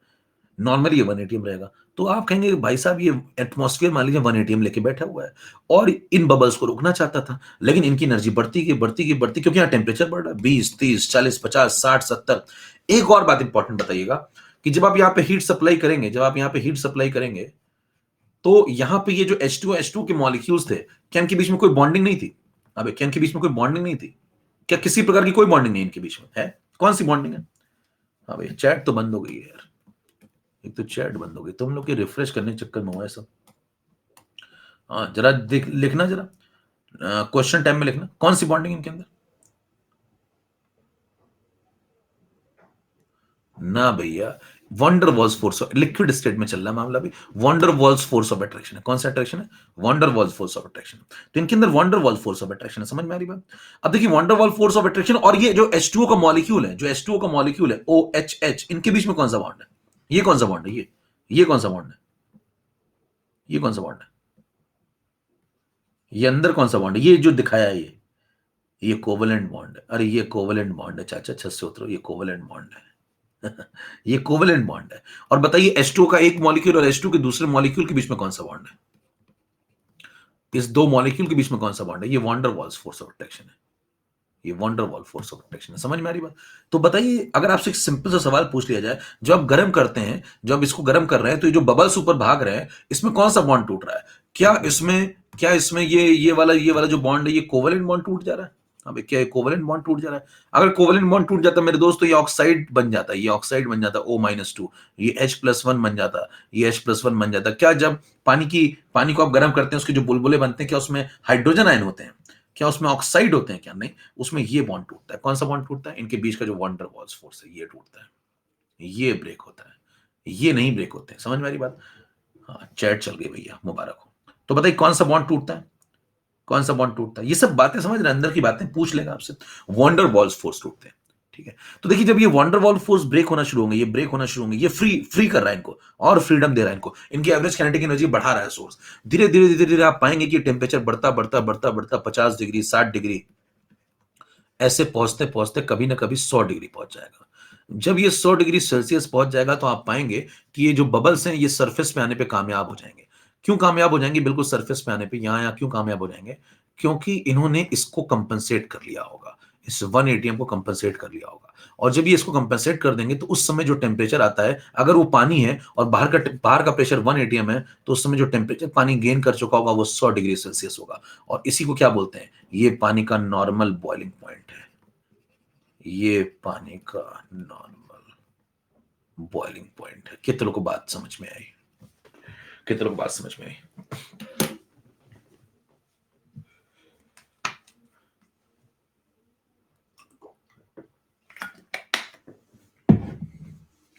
ठीक है,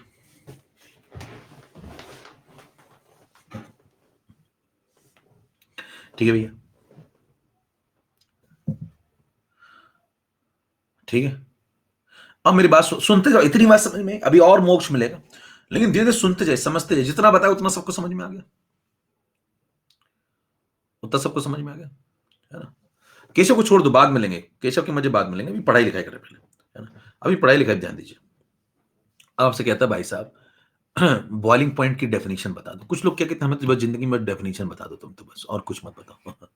क्या सिर्फ डेफिनेशन? अच्छा, ये जो यहाँ पे जो ये जो आपको ये बुलबुले दिख रहे हैं, जो सरफेस तक आने में कामयाब हो गए हैं, है ना, यहाँ आके फटेंगे, तो यहाँ पे क्या क्रिएट करेंगे? Vapour pressure. यहाँ पे क्या क्रिएट करेंगे? ये जो वेपर्स बन रही है, इनका जो प्रेशर होगा यहाँ पे, इसको क्या बोलेंगे आप? Vapour pressure. ये वेपर प्रेशर किसकी बराबरी कर चुका होगा? बताओ, ये वेपर्स जो होंगी, ये यहाँ तक आने में कामयाब कब होंगी? यहाँ तक आने में कामयाब कब होंगी? जब ये वेपर प्रेशर किसकी बराबरी कर चुका होगा? पी एक्सटर्नल की।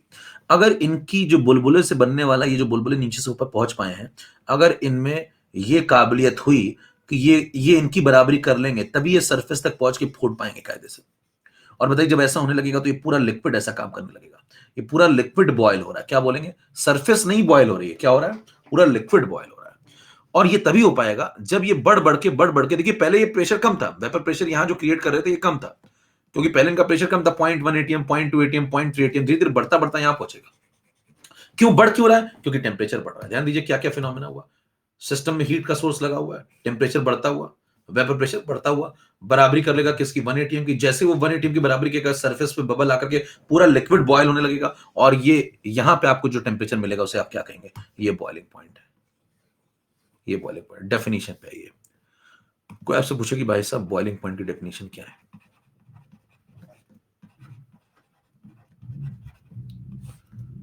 ठीक है,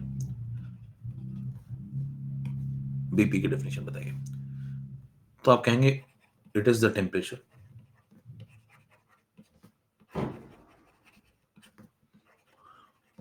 हमें किताबें तो डेफिनेशन लिख के निकल लेती हैं, it is the temperature at विच, लेकिन समझना आपका काम है, क्योंकि वो खुल के नहीं समझाएंगे आपको जिंदगी में कभी। Eight which the vapour pressure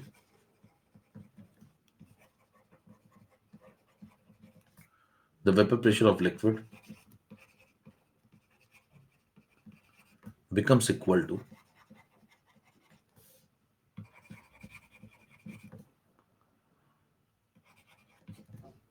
external pressure। मेरे ख्याल से सबको बात समझ में आ गई होगी। तो आप कहेंगे कि जब वेपर प्रेशर लिक्विड का जो है, वो पी एक्सटर्नल की बराबरी कर लेता है, इस पॉइंट पे जो सिस्टम में टेम्परेचर सेट होता है, वो टेम्परेचर बॉइलिंग पॉइंट है। ठीक है। अब बात को अगर आपको और समझना है और अंदर चलना है तो और अंदर चलते हैं, और अंदर चलते हैं तो एक ग्राफ बनाते हैं, एक ग्राफ बनाते हैं।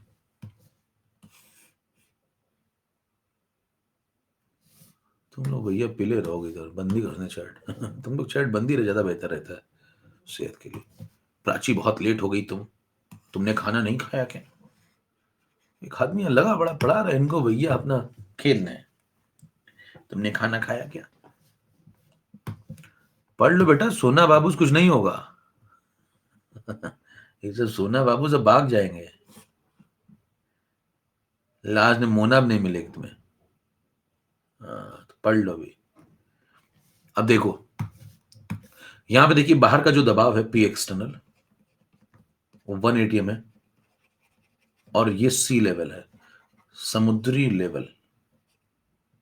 तो समुद्री लेवल पे ये 180 में, ठीक है। अब देखिए क्या होगा, यहां पे मैं प्लॉट कर रहा हूं वेपर प्रेशर, और यहां पे प्लॉट कर रहे हैं टेम्परेचर। जैसे जैसे लिक्विड गर्म होता जाएगा वैसे वैसे उसका जो वेपर प्रेशर है, जो उसकी वेपर्स क्रिएट कर रही होगी प्रेशर, है ना, वो भी बढ़ रहा होगा। तो वो जो बढ़ता बढ़ता बढ़ता बढ़ता बढ़ता बढ़ता कहीं ना कहीं पहुंच जाएगा। देखो जैसे जैसे टेम्परेचर बढ़ेगा तो लिक्विड जो वेपर क्रिएट कर रही होगी उसका वेपर प्रेशर भी बढ़ेगा, है ना, ज्यादा वेपर क्रिएट होगी।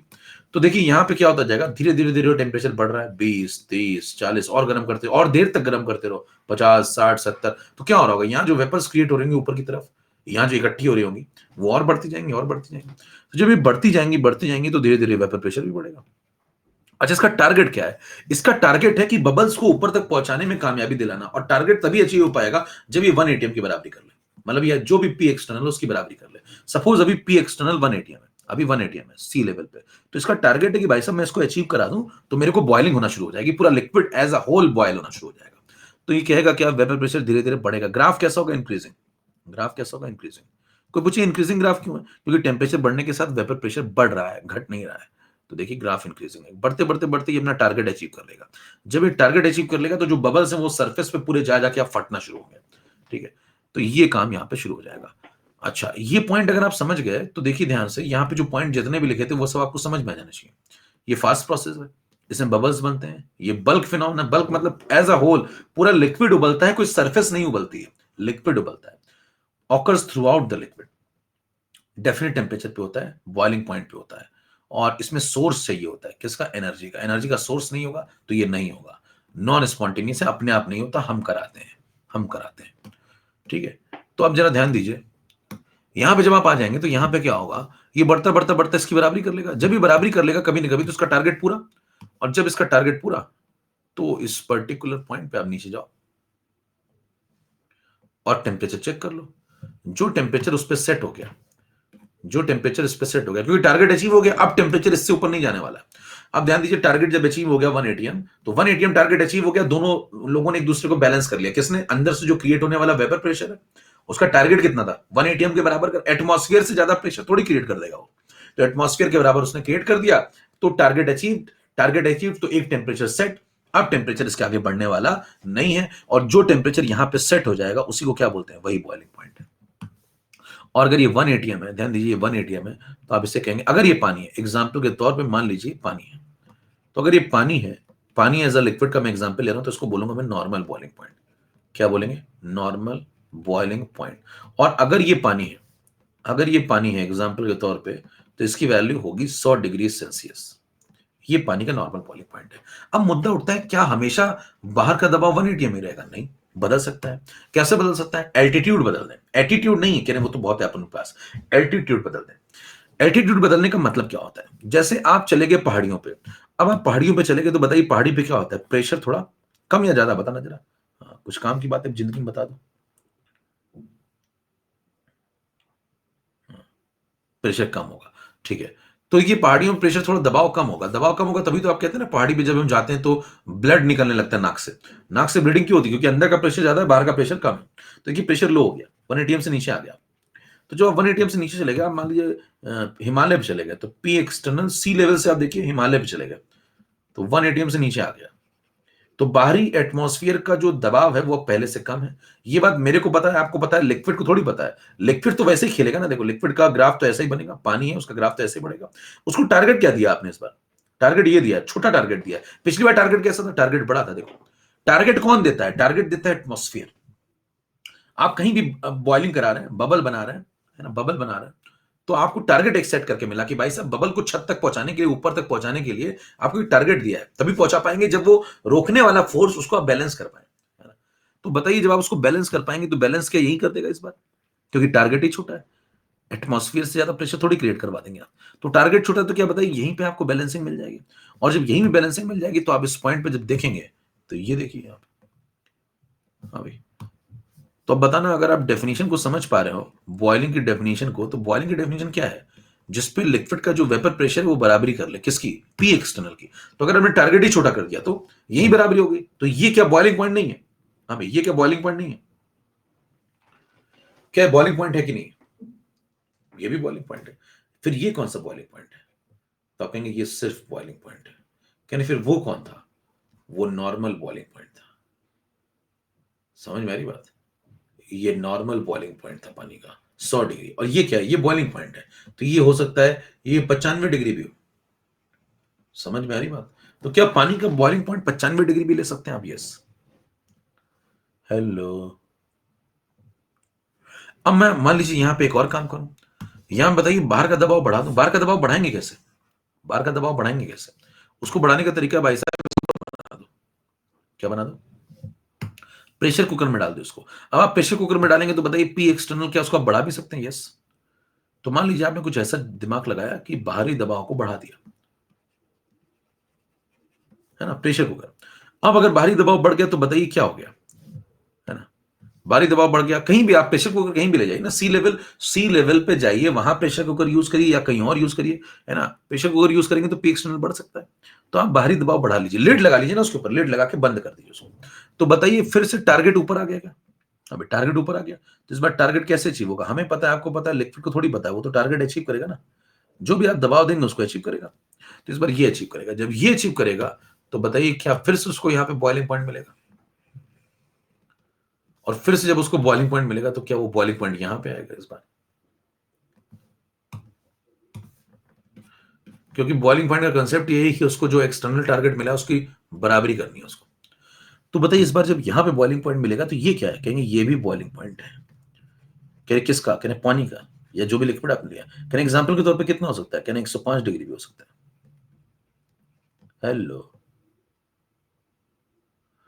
बाहरी दबाव आप कैसे बढ़ाएंगे कह रहे हैं? अरे भैया प्रेशर कुकर लगा दो, लिड लगाओगे तो एमजी लग जाएगा, एमजी। प्रेशर कुकर लगाओगे तो एमजी बन जाएगा, एमजी बाई ए लग जाएगा, एमजी बाई ए लग जाएगा, तो प्रेशर बढ़ नहीं जाएगा? ठीक है। तो बताइए इसका मतलब ये हुआ क्या, एक पर्टिकुलर लिक्विड के, क्या एक पर्टिकुलर लिक्विड जैसा कि पानी है, क्या उसके बॉइलिंग पॉइंट बहुत सारे हो सकते हैं? हाँ भाई, उसके बॉइलिंग पॉइंट बहुत सारे हो सकते हैं, लेकिन उसका नॉर्मल बॉइलिंग पॉइंट यूनिक होता है। नॉर्मल बॉइलिंग पॉइंट यूनिक होता है। कितनों को बात समझ में आई?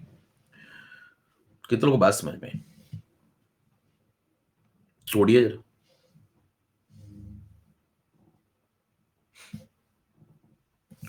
और अब नहीं आई तो अब आएगी भी नहीं। अब समस्या आपके भीतर है ना।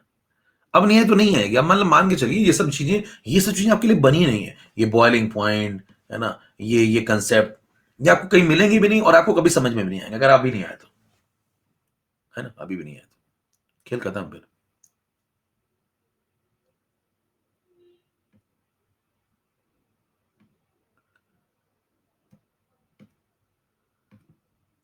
ठीक है। अरे भैया इनको जब हीट करोगे तो ये क्या बुलबुले बनेंगे ना। ये बुलबुलों की बात चल रही, बुलबुलों के बीच में कौन सा बॉन्ड है? वंडर वॉल्स फोर्स है। लगे पड़े भाई साहब, वंडर वॉल फोर्स वहां होता है, यहाँ होता है। थोड़ा सा पता चल जाता है, इतना उछलना शुरू कर देते हैं आज के लोग। भैया जब ये बुलबुले बनेंगे, हैं, जब ये बुलबुले बनेंगे तो बताइए H2 के बीच में क्या यहाँ पे फोर्स ऑफ अट्रैक्शन नहीं जनरेट होगा? जब ये गैसेस फॉर्म की तरफ बढ़ना शुरू करेंगे, यहाँ पे बबल्स बन रहे हैं, और जो बबल्स बन रहे हैं माइक्रो बबल्स, उनके बीच में कौन सा बॉन्ड होगा? वंडर वॉल इंटरेक्शन होगा। है कि इतना सा आता है लेकिन बोलूंगा इतना सा। पढ़ लो थोड़ा भैया, है ना, पढ़ लो थोड़ा। यहाँ बहुत ज्ञान है। आप मतलब बांटेंगे आपका फिर खराब खत्म हो जाएगा, हमारे पास तो बहुत सारा है। ठीक है, तो ये हो गया। देखिए, तो यहां से समझना शुरू किया हम लोगों ने आज।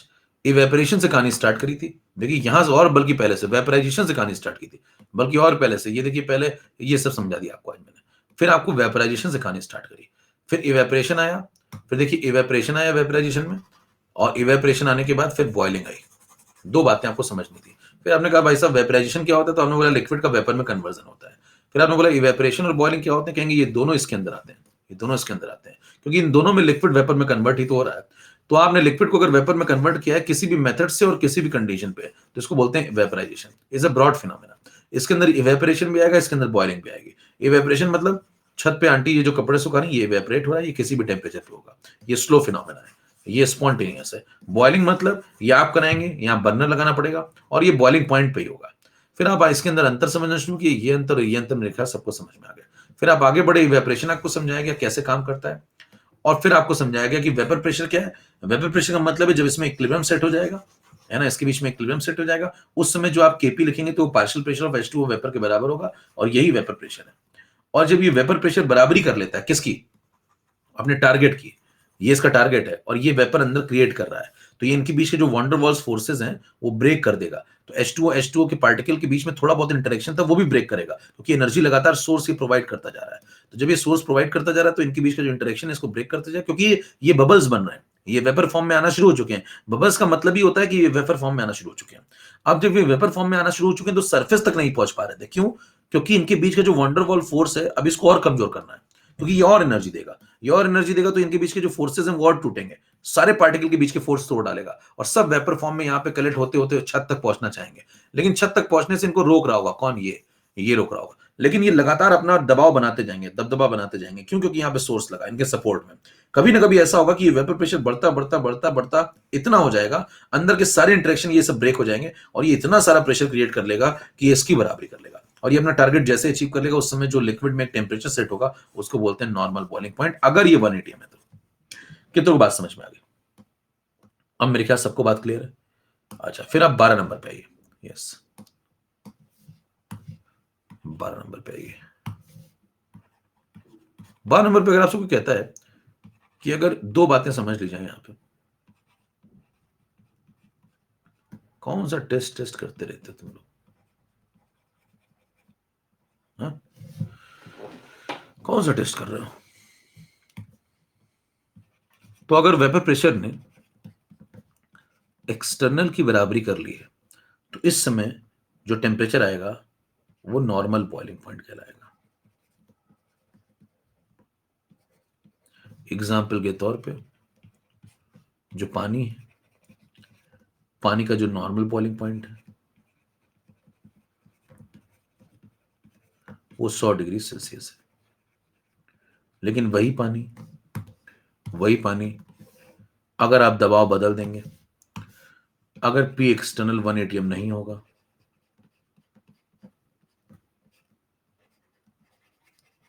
ठीक है, तब भी दबाव अगर आप बाहरी बदल देंगे तब भी वेपर प्रेशर अपना टारगेट कभी ना कभी अचीव करेगा। और जब ये अचीव करेगा तो ध्यान दीजिए यहां तो ये दोनों 1 atm हो जाते हैं, लेकिन यहां ये 1 atm है ही नहीं, है ना?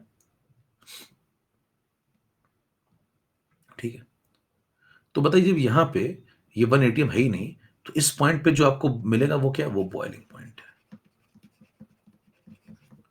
वो बॉइलिंग पॉइंट है, ये बीपी है। और बीपी अगर आप लिखते हैं पानी का एग्जाम्पल के तौर पे, तो वो कुछ भी हो सकता है, वो डिपेंड करेगा कि प्रेशर घटा या बढ़ा है। तो वो घट भी सकता है, वो 95 डिग्री सेल्सियस भी हो सकता है, और वो 105 डिग्री सेल्सियस भी हो सकता है। अगर वो 95 डिग्री हुआ तो वो लो हीटेड स्टीम बनाएगा, पानी लो हीटेड स्टीम बनाएगा। और अगर वो 105 डिग्री हुआ तो ओवर हीटेड स्टीम बनाएगा। शब्दों का प्रयोग देखिए ध्यान से। अगर वो 105 डिग्री हुआ जैसे प्रेशर कुकर, तो प्रेशर कुकर में ओवर हीटेड स्टीम बनती है। और अगर आप 95 डिग्री पे बॉइलिंग पॉइंट गेन कर रहे हैं तो वो लो हीटेड स्टीम बन रही है। ठीक है, सिलेबस वही रहेगा जितना आपको अभी तक पढ़ा दिया गया। सिलेबस हमेशा, मेरा कोई भी टेस्ट हो अंडरस्टूड, सिलेबस वही रहेगा जितना आपको आज तक पढ़ा दिया गया। ठीक है, इसका मतलब अगर मैं एक लाइन लिखूं, एक लाइन लिखूं यहां 13 नंबर पे,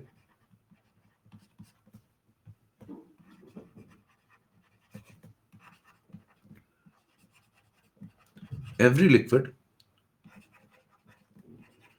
has a unique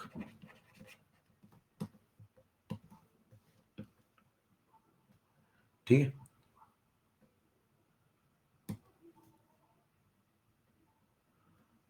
every liquid has a unique boiling point, unique normal boiling point बल्कि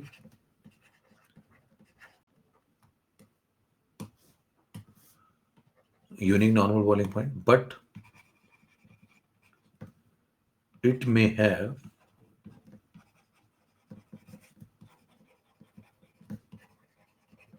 several boiling points.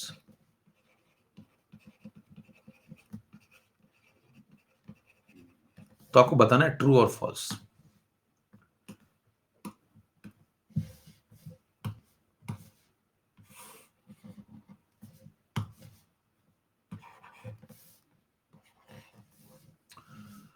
और ये स्टेटमेंट भी कई लोग बता नहीं पा रहे. और टेस्ट देना इनको. अब टेस्ट तो तुम्हें दे देगा. टेस्ट तुम कहां देने जा रहे हो. टेस्ट ने तुम्हें दे दिया है. समझ रहे हो. तुमसे अगर इसके बाद भी इसका आंसर गलत हो रहा है तो तुम टेस्ट वेस्ट मत दो. तुम्हारा रिजल्ट आ चुका है. तुम तो डिग्री लो सीधे जाके. तुम उठ चुके हो. ऊपर उठ चुके हो इन चीजों से. चेतन नारायण यसेटा अमोल वैष्णवी हुसैन सिन्हा सूरज प्रतीक अतुल प्रभात. समझ रहे हैं. मतलब टेस्ट वेस्ट देने के आपको आपसे आप ऊपर उठ गए. आप सोचिए मैं तो अपर ही लेवल पे खेल रहा हूँ कहीं. तो देखिए ध्यान से. आपको टेस्ट देने की जरूरत ही नहीं. आप तो कह दो भाई साहब टेस्ट ने मुझे दे दिया है. देखिए हर लिक्विड का एक यूनिक नॉर्मल बॉइलिंग पॉइंट होता है. जैसे पानी का 100 डिग्री है जो आप पढ़ते रहते हैं बार बार बार बार. लेकिन लिक्विड के बहुत सारे बॉइलिंग पॉइंट हो सकते हैं. Several boiling points. तो पानी का बॉइलिंग पॉइंट 95, 105, 102, 103 ऐसे बहुत सारे हो सकते हैं. अब एक सवाल मैं आपसे पूछ रहा हूं जो कि आ चुके हैं. 2 सवाल ध्यान सुनिए. है ना. एट हिमालय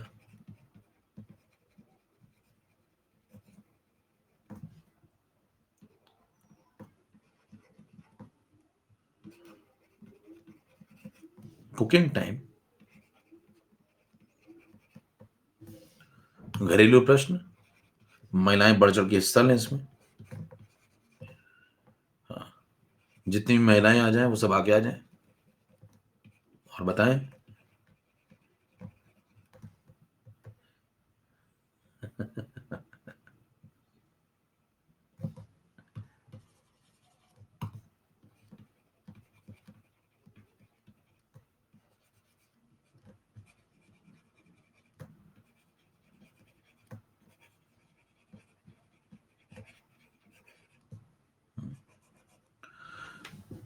ठीक है. पहला डिक्रीजेस, दूसरा इंक्रीजेस, तीसरा कह नहीं सकते, चौथा हम नहीं बताएंगे.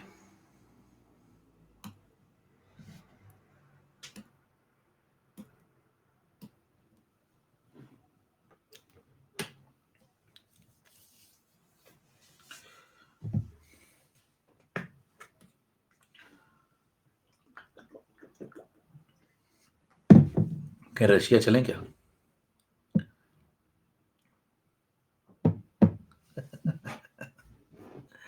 रशिया चलोगे. जिनका गलत हो रहा है वो भैया रशिया का टिकट करा लीजिए अपना. वो भी ट्रेन का. प्लेन से आपको जाने नहीं देगा वो.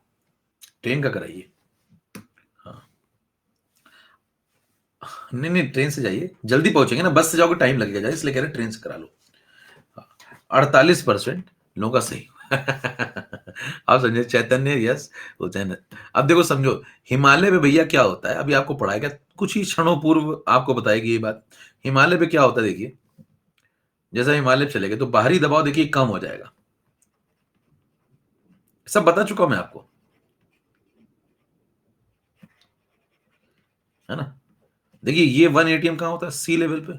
हिमालय पे चलेगा तो बाहरी दबाव कम हो गया. बाहरी दबाव कम हो गया तो इक्विलिब्रियम आपको यहीं पे मिल जाएगा. अब यहां मिल गया तो बताइए यहां पे मिल गया आपको. यहां पे टेम्परेचर मिल गया आपको वो वाला VP is equal to P external. तो जो पानी से स्टीम बनेगी वो 95 डिग्री से ऊपर नहीं बन पाएगी. मान लीजिए यहां 95 डिग्री पे आपको मिल गया बॉइलिंग पॉइंट. तो ये 95 डिग्री से ऊपर स्टीम ही नहीं बना पाएगा. क्यों. क्योंकि एक लेवल पे जैसे बॉइलिंग पॉइंट अचीव हो जाएगा उसके बाद वो उससे ज्यादा गर्म स्टीम बना ही नहीं सकता. क्योंकि उसका टारगेट अचीव हो गया ना. उसका टारगेट कितना था. पी एक्सटर्नल अचीव करना, तो पी एक्सटर्नल ही अगर नीचे आ गया तो टारगेट नीचे आ गया, टारगेट नीचे आ गया, देखिए टारगेट नीचे आ गया तो बॉइलिंग पॉइंट यही अचीव हो जाएगा। तो बताइए लो हीटेड स्टीम बनेगी या ओवर हीटेड स्टीम बनेगी, या कैसी बन रही है, 95 डिग्री बन रही है तो कैसी बन रही है हिमालय पे, लो हीटेड स्टीम बन रही है। तो जो समझदार आदमी होगा वो कहेगा भाई साहब इसमें से ये वाला केस चल रहा है, ये वाला केस चल रहा है, तो वो तो 3 कीवर्ड लिखेगा और समझा देगा बात को कि भाई ऐसा चल रहा है। वो कहेगा हिमालय पे क्या क्या होता है, तो की पॉइंट लिखेगा, कहेगा पी एक्सटर्नल कैसा होगा, 1 एटीएम से कम होगा, यस, कहेगा बिल्कुल ठीक बात है। फिर कहेगा दूसरा पॉइंट इंपॉर्टेंट लिख देगा कि लो हीटेड स्टीम बनेगी, इसका मतलब, कहेगा बिल्कुल सही बात है, लो हीटेड स्टीम बनेगी इसका मतलब है, इसका मतलब कि उसमें कुछ बनाने के लिए डालोगे, ठंडी स्टीम बन रही है तो कुछ बनाने के लिए डालोगे, मोमोज बनाओगे बैठ के, मोमोज चटनी, तो फिर वो देर में बनेगा, समझ पा रहे हैं, क्योंकि ठंडी स्टीम बन रही है। 95 डिग्री की स्टीम पे अगर आप कुछ बनाने के लिए डाल रहे हैं, ये बॉइलिंग पॉइंट अचीव हुआ है, मान लीजिए उदाहरण के तौर पे, तो ठंडी स्टीम है, 100 डिग्री से ठंडी है, तो रिलेटिवली सी लेवल से कंपेयर आप कर रहे हैं हर चीज को, तो खाना बनने में समय अधिक लगेगा, तो कुकिंग टाइम इंक्रीज हो जाएगा।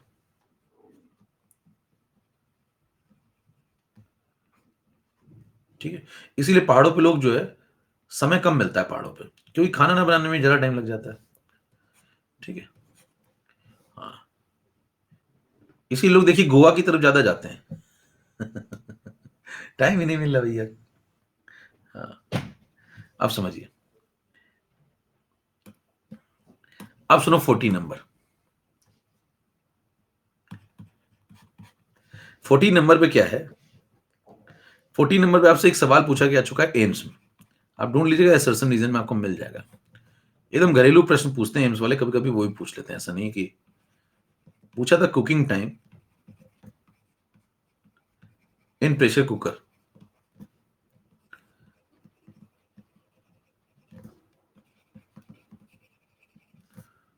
क्या लिखना चाहिए बताओ आगे, हाँ क्या लिखना चाहिए पहले तो ये बता दो। हाँ, डिक्रीजेस, इसीलिए तो यूज करते हैं, डिक्रीजेस, ठीक है। अच्छा पूछेगा कि बताओ डिक्रीजेस हो गया तो क्यों डिक्रीज हो गया, रीजन बताओ इसका, रीजन एसरसन रीजन ने कहीं पूछ लिया था सवाल तो क्या बताओगे, क्योंकि बाहरी दबाव बढ़ जाता है, क्योंकि अब लिड विड लगा देंगे ना तो प्रेशराइज करके रखा अपने सिस्टम को, तो लिड का जो एमजी लगेगा, एमजी बाई है, उससे प्रेशर बढ़ जाएगा, तो 1 एटीएम से ज्यादा हो जाएगा अंदर का प्रेशर, जो बाहर से दबाव लग रहा है उसमें अंदर जो प्रेशर लग रहा है वो बाहर से काफी ज्यादा लग रहा है, तो जब बाहर से दबाव आप बढ़ा देंगे 1 एटीएम से ऊपर कर देंगे तो ग्राफ कहां चला जाएगा बताओ, कि ग्राफ यहां पहुंच जाएगा, ग्राफ यहां पहुंच जाएगा तो बताइए यहां पे जो अंदर बॉइलिंग पॉइंट आएगा या जो स्टीम बनेगी वो 105 डिग्री तक भी बन सकती है, 106 डिग्री तक बन सकती है, तो कैसी स्टीम बनेगी अंदर, कैसी स्टीम बनेगी बताओ, ओवर हीटेड, समझ में आ रही बात कुछ, तो यहां पे की पॉइंट लिखते जाइए, ओवर हीटेड स्टीम बनती है।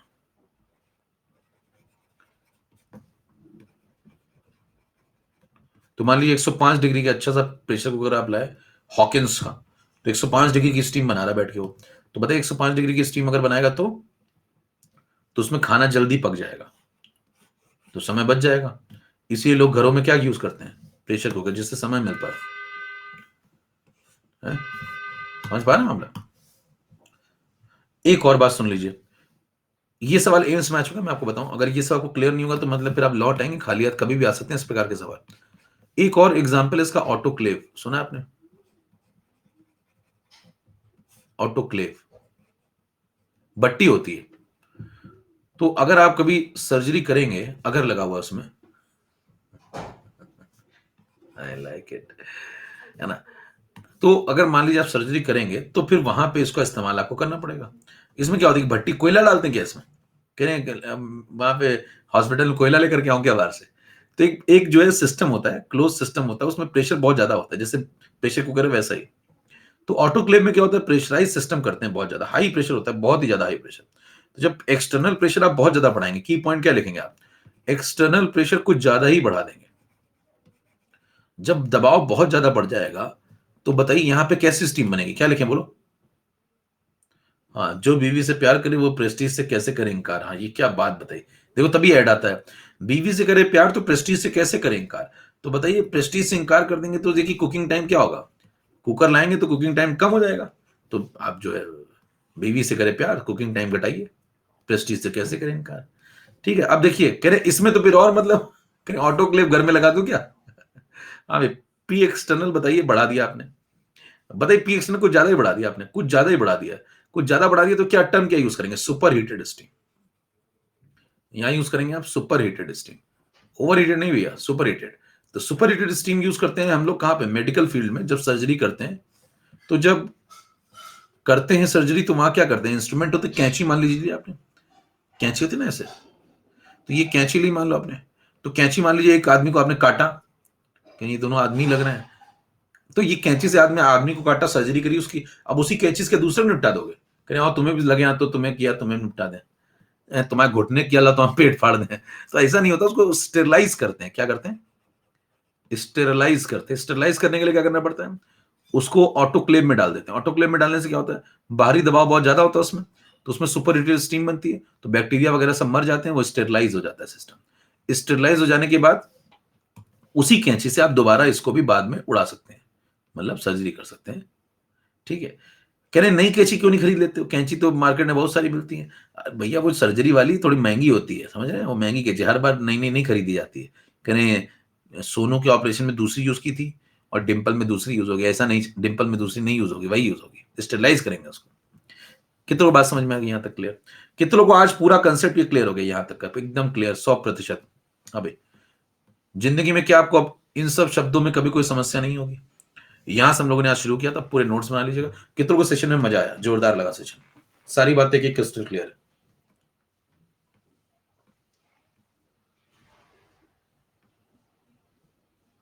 ठीक है, एक बार ज्यादा तोड़िए, फिर कीबोर्ड तोड़िए और लिख दीजिए जरा कमेंट, और निकाल लीजिए फिर उसके बाद।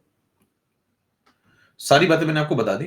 अब हम लोग अगले टर्न पे क्या चलेंगे? राउल्ट्स लॉ की तरफ। अगला टर्न जो होगा उसमें राउल्ट्स लॉ स्टार्ट हो जाएगा भाई। अब ये सब वेपर प्रेशर वाला काम अपना हो गया रेडी। अगले टर्न में हम लोग राउल्ट्स लॉ की तरफ बढ़ जाएंगे। ठीक है, ओके। चलो भाई निकल लो, पीछे के रास्ते से निकलो। हाँ।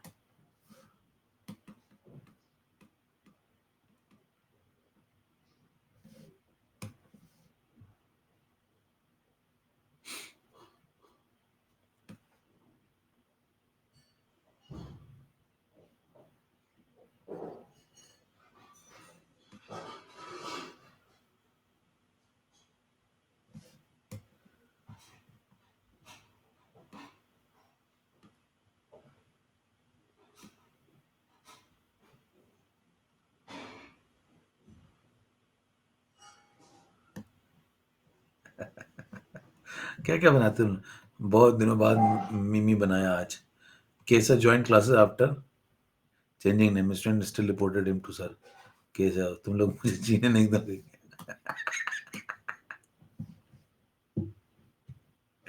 अरे यार बहुत जालिम आदमी हो तुम लोग।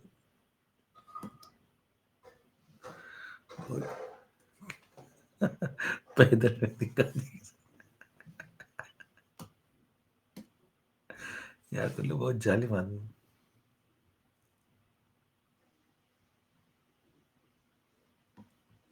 ये देखो तो ये दूसरा केस है। अंदर केस है, तुम तंग करने लगे हो मुझे। ओरिजिनल केस है।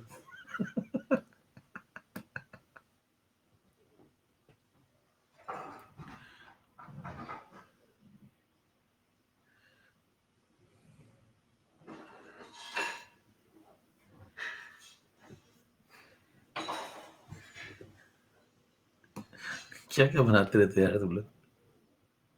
ऑफिशियल सॉन्ग तो किसी रील से गुजरती है। पुल सा डर डराता हूँ।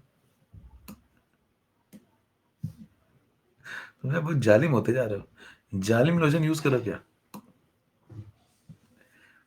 जालिम केशव ड्यूरिंग चाचा's क्लास, दो ना दो ना चूरन दो ना।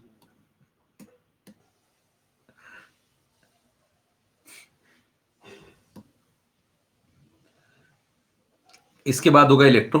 मैं आपको कुछ लोग ऑर्डर पूछ रहे हैं, role model of my life. कुछ लोग ऑर्डर पूछ रहे हैं सीक्वेंस क्या रहेगा। तो देखिए सॉल्यूशन खत्म करेंगे हम लोग, उसके बाद इलेक्ट्रो करेंगे, फिर शायद सॉलिड करेंगे, फिर थर्मो, फिर एटॉमिक, ऐसे चलेगा। फिर रिडॉक्स सरफेस, ये सब लास्ट सरफेस होगा, सरफेस के बाद रिडॉक्स होगा, ठीक है। मोल काइनेटिक्स, केमिकल, आयनिक, सरफेस रिडॉक्स लास्ट में, और बाकी मैंने आपको बताई दिए। इलेक्ट्रो सॉल्यूशन सॉलिड इधर हो रहा, ठीक है। तो सॉल्यूशन के बाद इलेक्ट्रो होगा, जिससे कि अपना सॉल्यूशन, इलेक्ट्रो, थर्मो और एटॉमिक, ये चार हो जाए खटाखट, तो फिर मतलब ना काम काफी डन है।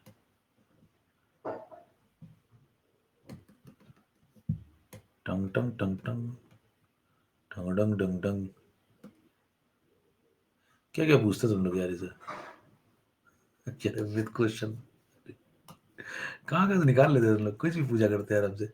हम तो क्यों पूछ रहे हो, सर से पूछो ना।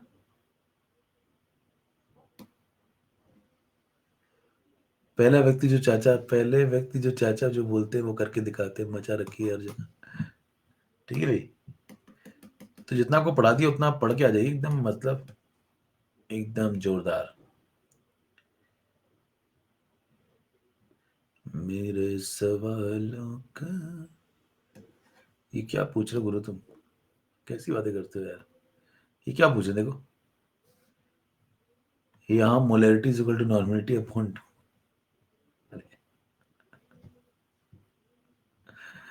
मोलैरिटी में n फैक्टर मल्टीप्लाई करते हो तो नॉर्मेलिटी की वैल्यू आ जाती है। मोलैरिटी 1 है, n फैक्टर 2 है, तो नॉर्मेलिटी 2 आएगी ना। I like it. ये कैसी सी बातें पूछते हो तुम लोग। तो ये नॉर्मेलिटी है, इसमें 2 डिवाइड कर दो तो मोलैरिटी आ रही है, क्या दिक्कत है इसमें, क्या यही तो कह रहे हैं। तो इसमें ये कह भी रहे हो, फिर इसमें दिक्कत भी है, कहीं क्या कहीं ना क्या चाहते हैं।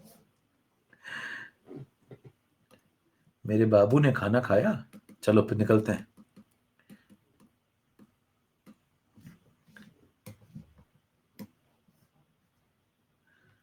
सर आपका कोई जवाब नहीं, यहाँ पे गायब हो गया, दिखता नहीं यहाँ कहीं चीजें, तो उसमें दिख रही है। चलो भैया निकल लो यार, थोड़ा पीछे के रास्ते से निकल जाओ।